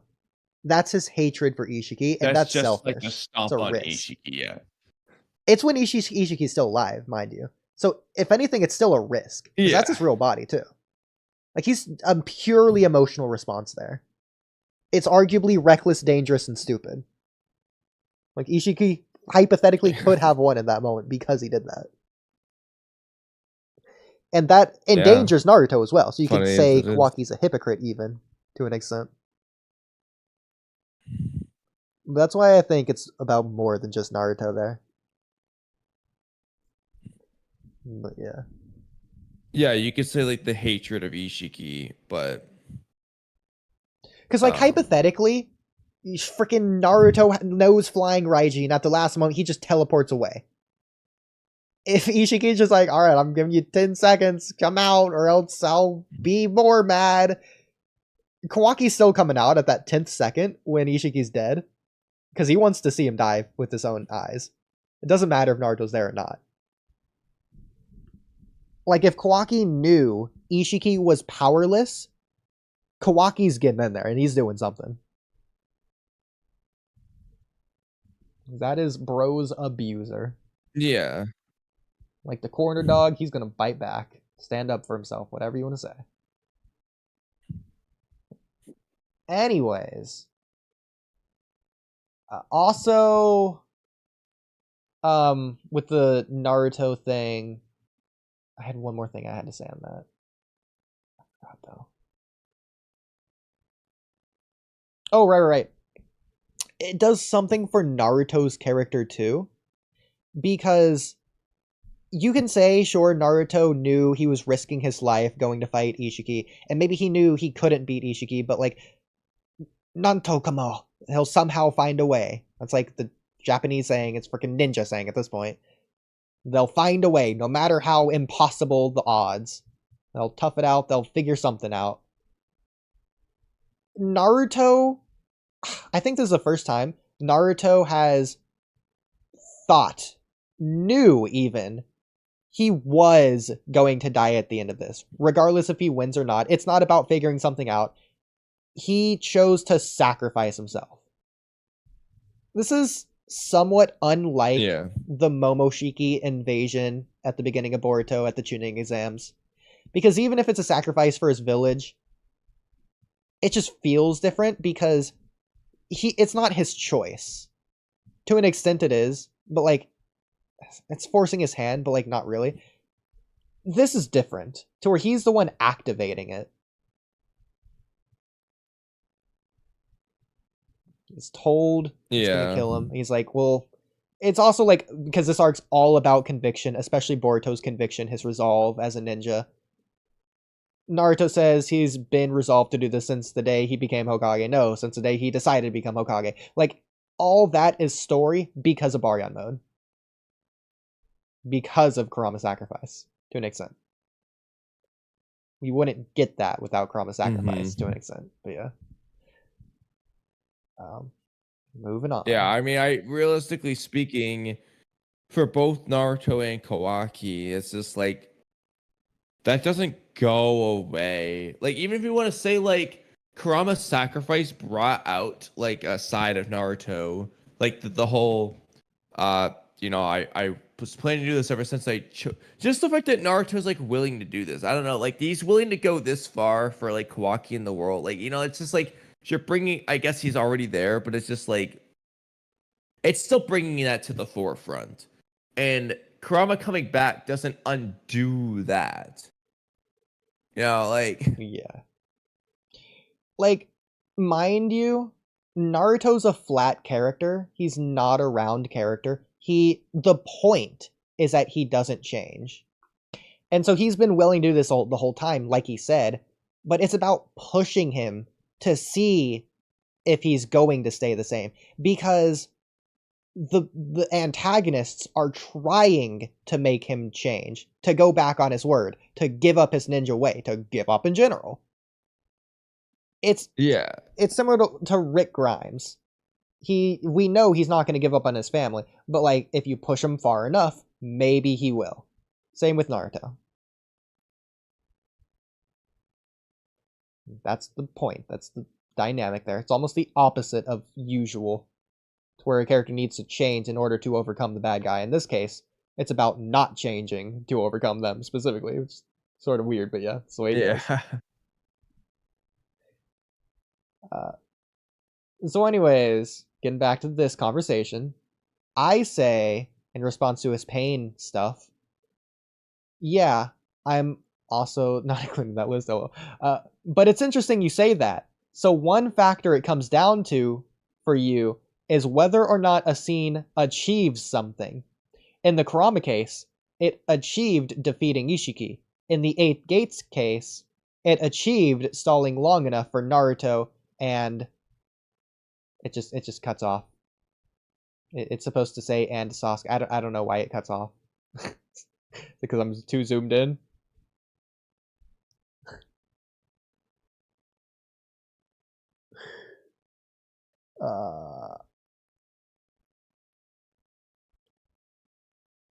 It was. That's weird. Long enough for Naruto and Sasuke to come back. So why is the Kurama example different out of curiosity? He says, with the Ishiki case, the plot of sacrificing yourself to defeat an enemy is a great idea. But the sacrificed person comes back. If the sacrificed person comes back, it retrospectively, I guess retroactively, ruins the moment of their sacrifice. It is more of an about my guy. Yeah, it is more of an out-of-universe reason instead of an in-universe reason. As for the Might Guy example, him sacrificing himself to stall the enemy is the ideal way to go for somebody who uses the 8 Gates. Jesus. He quite literally dies in a blaze of glory. Being revived after the fact, for the sole reason of being revived, ruins the scene of his sacrifice. In other words... But he also kind of made it seem like that wasn't the case before, but... Yeah, I mean, it's funny that he says that, because Kurama, like, Baryon mode, I can't think of a greater blaze of glory, literally. Yeah. It's literally fiery, too. Like... It's quite literally the ideal way for Kurama to go out. It's like ultimate box. Like, it's going back to the red energy as well. I just love the Baryon mode design. One of the best designs ever in the series. Symbolizing the will of fire. Fox-like too. It's more red than ever. I love it. So good.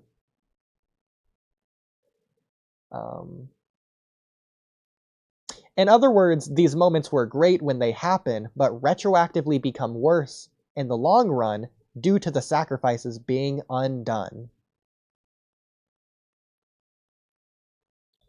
In response to that, I say, the point is they're willing to sacrifice their life, regardless of coming back.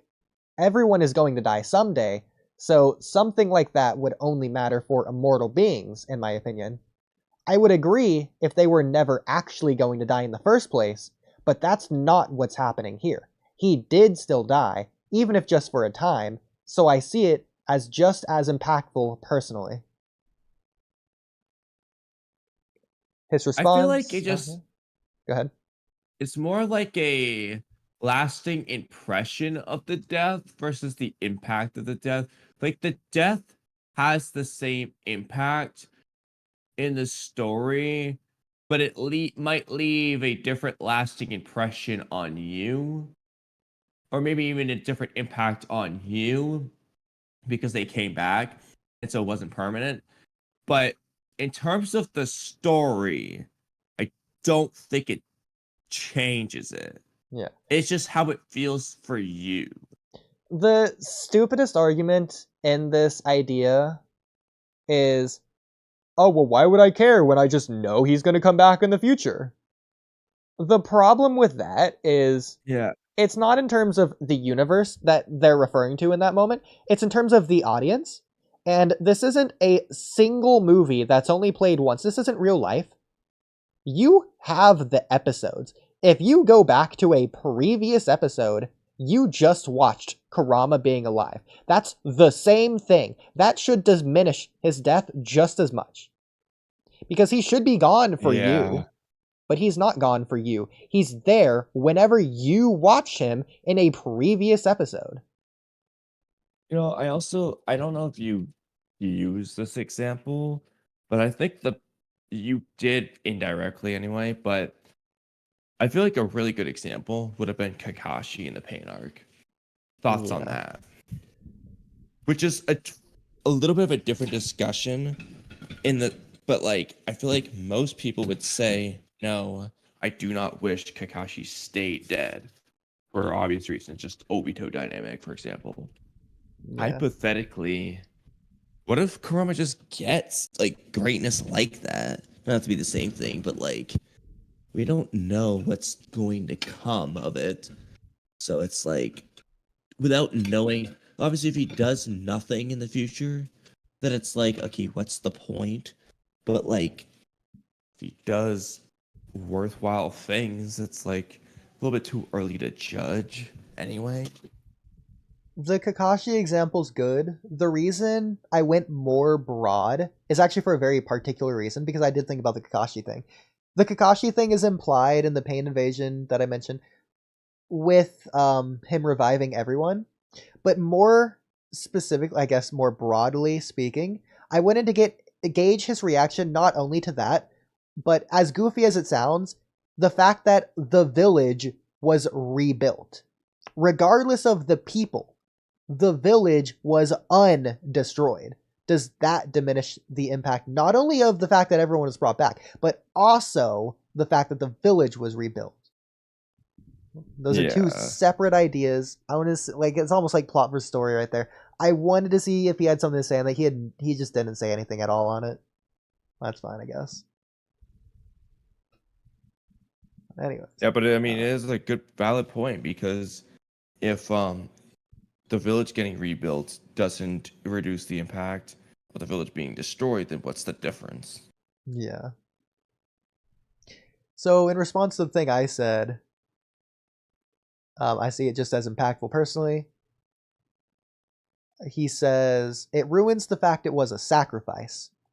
When something or someone is sacrificed, this is interesting by the way, when something or someone is sacrificed, that means you are losing someone or something permanently. That's written in all caps, so that's like the point, is that he's equalizing sacrifice to permanence. He continues by saying, you could interpret as like he's sacrificing Kurama being inside Naruto. Like now he's not in Naruto, and that just won't be the case now. That is still sacrificed. That is permanent. Because Naruto's probably not going to take Kurama out of Himawari. Like, I think he just has an interesting idea, a strong idea of what sacrifice is that isn't actually what sacrifice is, but I get to that later. But he continues by saying, if you get it back, it isn't a sacrifice, which I vehemently disagree with, by the way.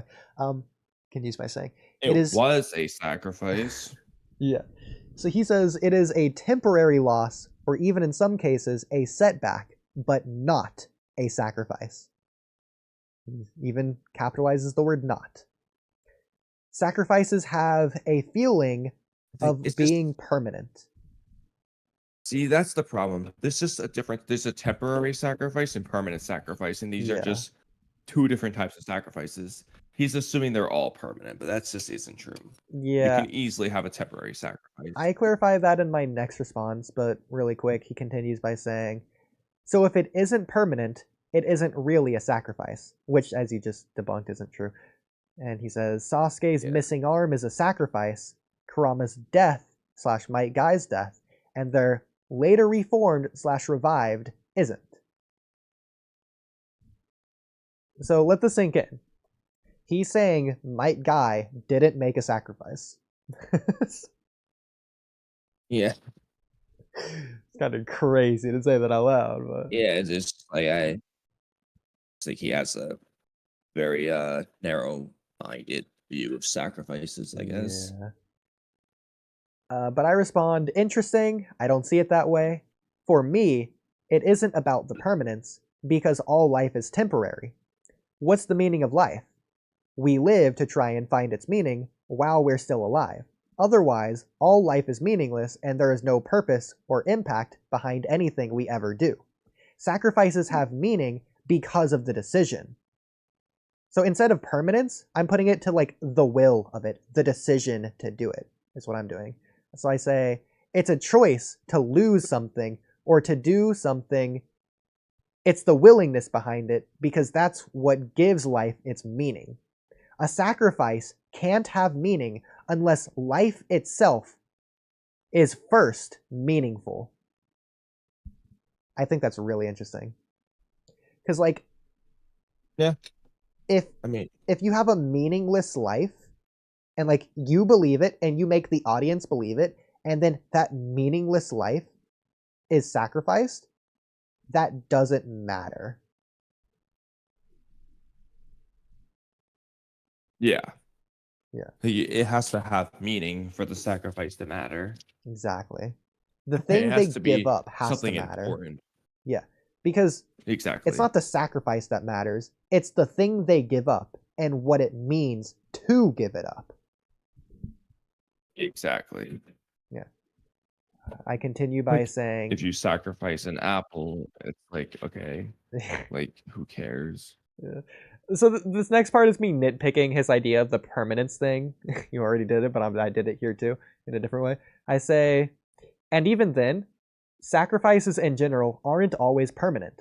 We can make small sacrifices on the daily. I can sacrifice an hour of my time to do something for someone else, for example. It's just funny because that's just true. That's just like the most obvious example. Well, in that one's case, though, it is permanent. I guess you permanently sacrifice that 1 hour. That's funny considering my literal next sentence. You can argue that's an hour of my life I'll never get back. But then I'll argue Kurama can't get his first life back. This is still his second life. Yeah. Or he can't get the last 3 years back. That too. But I think my example of this is his second life, he can't get his first life back is more direct. That implies more of like reincarnation. Like Korra can never get Aang's life back. An Avatar. That just can't happen. So that's Kurama uses reincarnate, they use reincarnation as the wording, don't they? So this would count. This is another one, which is funny because shout out Puss in Boots: The Last Wish.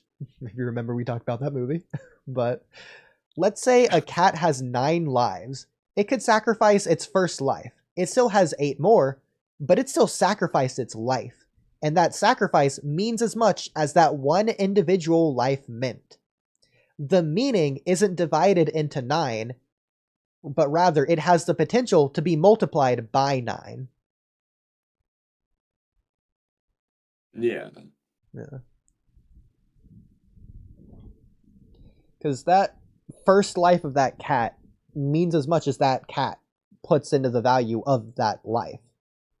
That's its only life. It can only live one life at a time. So that applies for all of the lives. Its sixth life means as much as a sixth life means to it.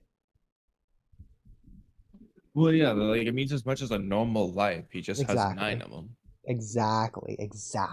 Yes. So like that's why it's 9 lives instead of a cat has 9 1/9 of life. It's 9 lives. Like, Yeah. It's because I think the misconception here is people see it as one being, so it's one continuous long life, which I guess you could see it in that way, in a way. But like, the point here is that killing a cat in this conceptual instance would be the same as killing 9 individual different humans. Potentially. yeah. Like, you gotta view the lives as different. For the analogy. But, yeah. So he says, I finally understand the difference between us regarding this topic. This is funny, the way what he says. Also really interesting. So, I bet you're not expecting what he's going to say. So he says, you treat the in-story sacrifices as actual sacrifices, while I see them as they are, a plot point in a story. What do you think about that? But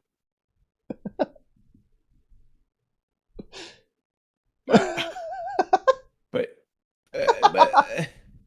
yeah, that's my reaction too. That was my exact reaction. But like the Like I'm looking in the sacrifices mirror. are a plot point of the story.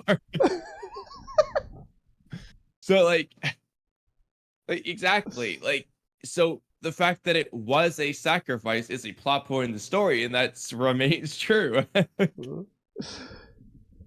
He continues by saying, so while you can think up a reason using real-world logic to explain the sacrifices, I see them as a plot point that was good when it happened, but got retrospectively, keep saying retrospective when he means retroactive, retroactively undone and undermined later in the story.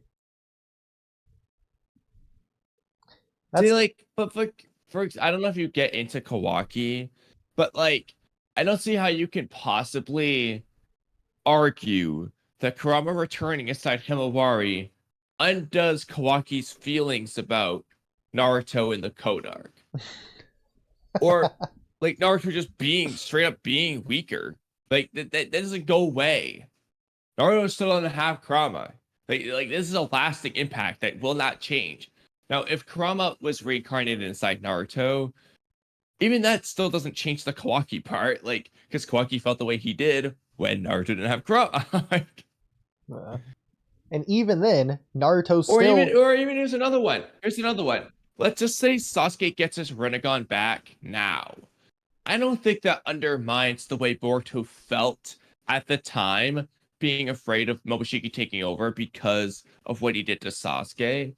Like, yeah, Sasuke got his Rinnegan back 5 years later, but that doesn't change how he felt at the time. Yeah, plus, at that moment, the point isn't about Sasuke losing the Rinnegan. It's about Momoshiki stabbing Sasuke. Exactly. Like, I guess like, in terms of the space-time ninjutsu, the Rinnegan in particular is important, but it's like, yeah, exactly. It's the fact that Momoshiki attacked Sasuke.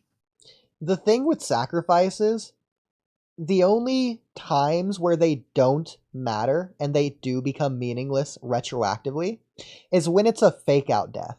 But even then, it's not an actual sacrifice. Yeah, they only become meaningless if if there was no character who thought it was real in the first place. Something off the top of my head. Of that? Well, you aren't going to understand it, and I'm not going to spoil it really, but something similar to this happens in the final episode of The Promised Neverland between the two protagonists. If you know, you know. It's when they stop the fire would be an example of that. That's a perfect example. Yeah, that works perfectly. Okay. I mean, like, The audience so the thinks it, so I'll say that, characters but the characters don't. don't think it's a sacrifice, but we do. Why do we think it's a sacrifice then? Because of the clever directing of the episode. I guess maybe the manga chapter as well. I didn't read the manga, but they play it off in a way to where we think it happened, but the characters know they didn't because they were there, and we cut away. Basically, we just cut away. I can't reveal any more of that. That's all. Okay. I've already spoiled to some degree that scene now. You're just gonna have to forget that if you ever read, because it's a cool scene. It's freaking awesome. I'm gonna. By the time I watch The Promised Neverland, there's a decent chance I'll forget. Maybe at the same time, it's a decent chance I'll remember and be like, "Oh, I remember Oodie explained this." But like, there's also a decent chance I just forget. But, Bro, I'm telling you, Promised we know who Neverland, knows. regardless of what people say about season 2 or whatever, season 1 of the Promised Neverland, freaking 12 episodes. Probably the best set of 12 episodes, best season of anything I've ever seen. The most tight-knit writing, the closest to a screenplay an anime has or ever will be, probably. So good in that regard. It itched every screenwriting bone in my body. Best, like, number I one think story what in you terms of just that. said fully illustrates how you rate your anime. Is it feel like a screenplay? Yes. Peak. No. Bad. That's all you care about. That's not necessarily true, because I don't even think The Promised Neverland's in my top 10. I think it's like Does number it 12. work as a movie? If yes, it's great. If no, it's bad. That's one of the factors, I'll give you that. It's not the only one, though. It's so funny. But like, even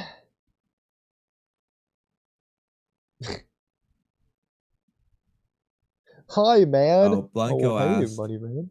what do you think is this is in Discord. What do you think is the best Naruto movie, Kamui? I think it's Boruto movie and it's not even close. I mean, in my case, I agree, but I haven't watched all the Naruto movies, so it's not fair for me to say that. I've only seen 3 of them, but I would pick the Boruto movie out of those 3. It's hard because, like, there's so many I want to say are the best. The best in what regard? Don't say totality, because I'll never be able to choose. I could answer you in what regard specifically, because in different regards, I think the first and second original Naruto movies are the best. I think the Boruto movie is the best. I think Naruto the Last movie is the best. I think Road to Ninja is the best. I think the Blood Prison's the best. I think that's it. My top All 2 the would others be aren't the best. Road to Ninja or Boruto the movie, but I need to rewatch Road to Ninja to be fair for this, because it's been a long time. That's the first one I've watched a long ass time ago, back when it came out, like however many years ago that was. Whereas the Boruto movie I've watched more than once. I consumed the story in the manga and the anime multiple times. Like, I'm more ingrained with it. So it's not really fair. Naruto the Last I'm just not picking because I already know I like the Boruto the movie definitely better. So yeah, it's not that the rest of the movies are bad, they just aren't contender for best definitively. Naruto movie 3 and then Naruto Shippuden movies 1, 2, 3, and 4. Not up there. Again, not that they're bad, but still not the best. but they're just not your obvious pick for the best. Like, Yeah. Oh, it's like the out arc isn't it's good. one of the better arcs to Boruto in my opinion, but it's not a contender for my best arc. Like, I already know I like the Kawaki Momoshiki arcs better. Yeah, exactly.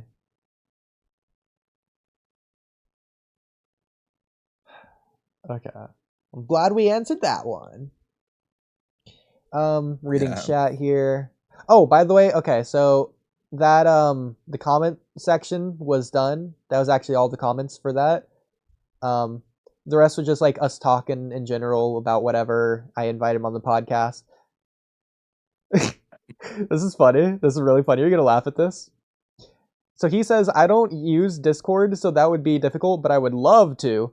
It would be nice to state and explain my opinions on things regarding Naruto to fellow like-minded people. It's so funny when you were disagreeing with him. Like, The whole time, yes. We are fellow like-minded people, Kamui. Dude, this guy. yeah, we agreed with him. Wanted to get that part out there. Okay. What was I doing? Reading chat. Did Mr. Spiraling say he thinks that ruins Kurama's death? Yeah. You talked to him on what? Did you talk to him on that podcast you did with him when I wasn't there about that? I've talked. The first time was the time where I wish I had it on podcast, but even then, he didn't have any real reasons. I've asked him like 4 or 5 different podcasts about it that you've been here. And the fact that you can't recall proves that he just doesn't have a good reason. Yeah, because I was just like, what is his actual answer? Like, It changes every time. It's like a non-answer. It's like an excuse or like a not a throwaway, but like diverting around it, trying to like distract to something else. There's a word for this. Diverge? I feel like he just doesn't. He's dodging. Like he just doesn't actually answer it. Yeah, that's a good way. Yeah. Okay. Anyway, so Invincible says maybe Inojin dying is when Ito breaks down, which leads to Shikamaru not being able to converse with Boruto. That's a possibility as well.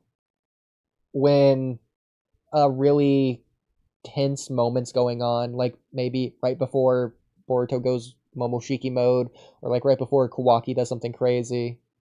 A moment where they would need to be able to communicate. And like, because a lot of serious events are about to happen back to back. I think that's when that would be good. Like when Boruto and Shikamaru need to communicate for whatever reason, but Ino is letting her emotions get the better of her, because it would be like one of those things where, kind of like chapter 67, Shikamaru would be like, hey, look, you need to like focus. Like, I understand this is sad. Ino's not going to want to. For all we know, Ino could call Shikamaru a hypocrite because of the Shikanai situation with Amato, but he wasn't doing a good job with it. Yeah. Invincible says, because Ino would instantly know if Inojin dies because of them connected through mind, maybe. Definitely not. What are you talking about? Yeah, I don't know if that just works like that. Like, she could probably tell when she tries to connect to him and he just can't, but... Final thing he says, what y'all are saying is going over my head, but go off, I guess. Let's move on to the Chidori duel, Sarada out Chidori'd Sasuke conversation, Kamui. We'll do Kurama another night. We're not even touching that tonight. Before that, actually, no. There was a Himawari thing I wanted to talk on first. Okay. So, you know when, like, how cool it was when Jura twisted Himawari's ankle? Yeah. I caught this on my first reaction. Take really good note of Jura's hand placement on Himawari's foot. Okay? Okay. So, like, the top of his hand, like his fingernails are about even with, like, her pinky toe, and then Jura's thumb is about even with Himawari's thumb toe. And that's consistent here. We go down to here. Twist the leg about 180 degrees. How did he do that without moving his hand? Let's go back up. I'll take a side-by-side comparison picture for you. I don't think he... You know, honestly... It doesn't look like he did anything. Her foot is still in like the same general direction. No, the foot's not in the same direction. Toes are pointing down. Actually, like, that is what, kind of twisted funny it, now that you like, say 30 that. degrees. He only twisted like 30 degrees, maybe. Like, you know, if we assume it's straight up and down in the second picture, it's like off to a small angle. Like, he didn't twist it 180. He like slightly twisted it, and his fingers coincide with that. Like, he just slightly moved, like barely. Did I like? Yeah, what's Himawari Did he complaining just about? squeeze her foot? Is that it? Like, comparing where, like, the foot is relative to his chest, the really big movement was moving it from here down to, like, here. It was Yeah, this he just moved it movement. down. Yeah. That's what he did, yeah. I mean, in terms of like her leg design, the bendy wendy leg there, maybe that's all he did. He somehow kept her like mid shin in place while moving the rest of her down, like in some weird physics. Like, But, okay, regardless of that, let's just say it's like let's just say it's 360 degrees, but more like 380 if that's the case, just for the full twist. Sure, we're doing that now. Again, we're gonna say like Jura's fingers are about even to the toes, and then the thumb, we'll say it's about even to the thumb. like Jura's hand go would need to here. be like weaved around and like Yeah, like his arm should be like going in a circle right now. like what is how It's- this doesn't work. It just doesn't. Yeah, he literally just moved her foot down like 2 inches. Oh Now, my Big God, Chun did ask, can't believe is it. Boruto bad today? Anyways, I'm glad So we is got Boruto that bad decided. Not yesterday or tomorrow, but today is it bad? Unbelievable. So Kamui.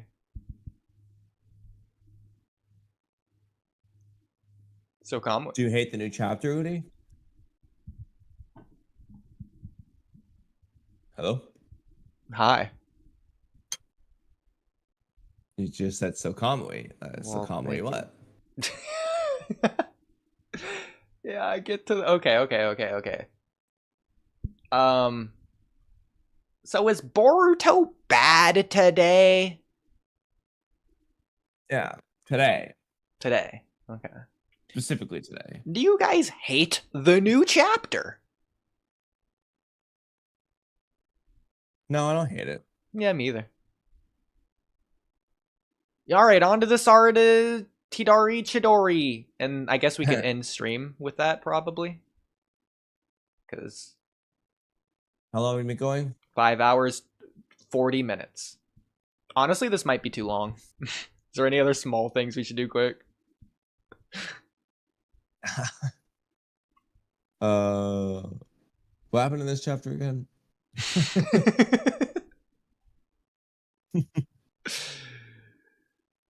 Let's see. Anything at the very bottom I want to cover? No, I already covered everything there. Anything at the very top I want to cover? Also, Himawari looks different in this cover. Not to say bad, but she just looks different. Her face reminds me of like what they were doing with Sarada early on in terms of the face. It also kind of reminds me of, this is gonna sound funny, Hinata in Road to Ninja, because it almost looks like she has like the lipstick, but mildly so. The lipstick is really the thing, as well as like the eyes and the eyebrows, what they're doing with it. Yeah. It looks like adult and other things that I'm not going to say on stream. Yeah. But yeah. Okay, so moving on. Well, that would fit Ikimoto's style, wouldn't it? Oh my god. Again, I'm not even going to say anything. Just in context of what you just said there. That's all I need to say. Like, it's... Listen, all I'm saying, it's fine when Choji did it. He was clothed. And like it actually made sense for him. This is just a DeviantArt post. No point. They could have just not done this. Like they could have just not wrote this in. Just have the bird crash and have them all be fine. That's fine. They just did it so Chocho would do something in the chapter. But even But then again, it's not like Shikanai did anything. But even if you want to say that, guys, hold on to me. Says the one with the expansion jutsu. Why don't you hold on to them? While you're at it, how about you, like, go into your human boulder mode instead of whatever inflation this is and wrap them in the middle of you. That's similar to what Cannonbolt did in Ben 10.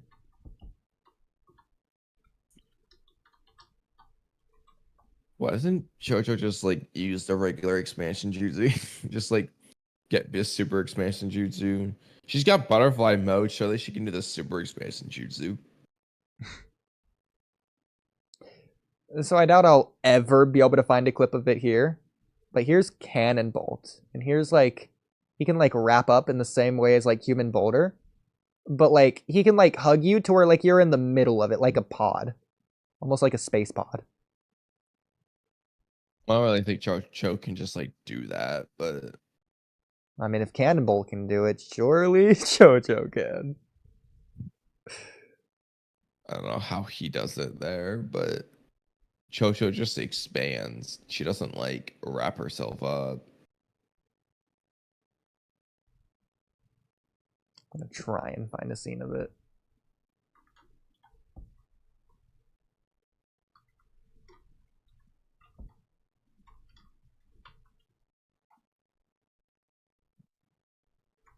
Here.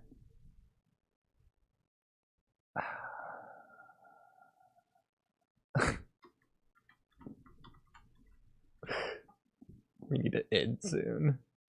This isn't gonna have it. No. No, like, Oh, this will have it. so Perfect. Perfect. Okay. Okay, watch this. I'm gonna, sorry stream, I'm going to, get rid of this. I'm going to cover this up because of copyright, but you can still see it. I'm also gonna mute it. Okay. So here's Ghost Freak being destroyed. That part doesn't matter. They're in space, by the way.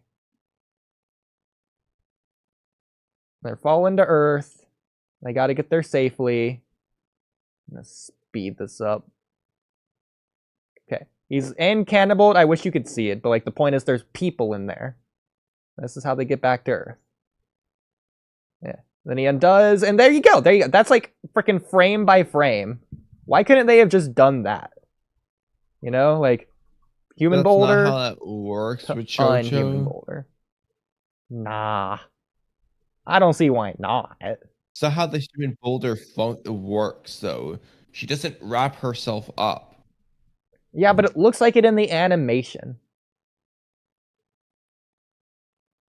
So I don't care. Okay, but all she does is expand her freaking belly. Okay, well that's what Like- Choji did.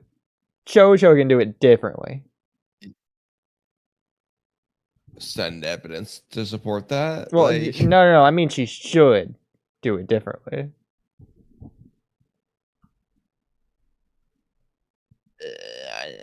why?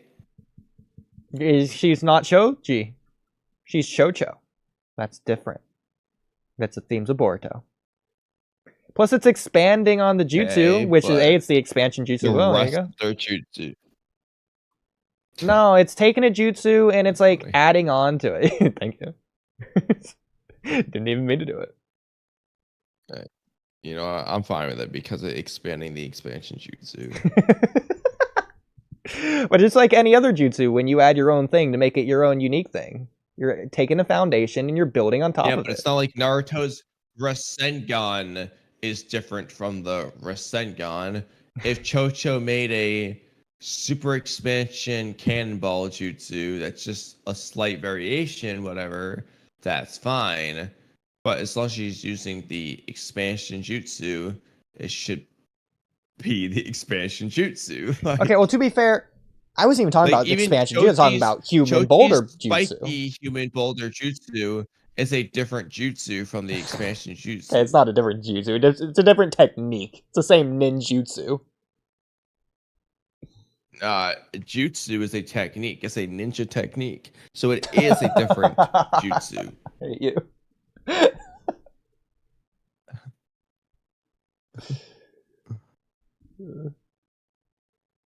Is that all we have time for in this chapter? So I don't have to discuss Probably. Chocho's enlarged Barts ever again? Please, never. I'm good.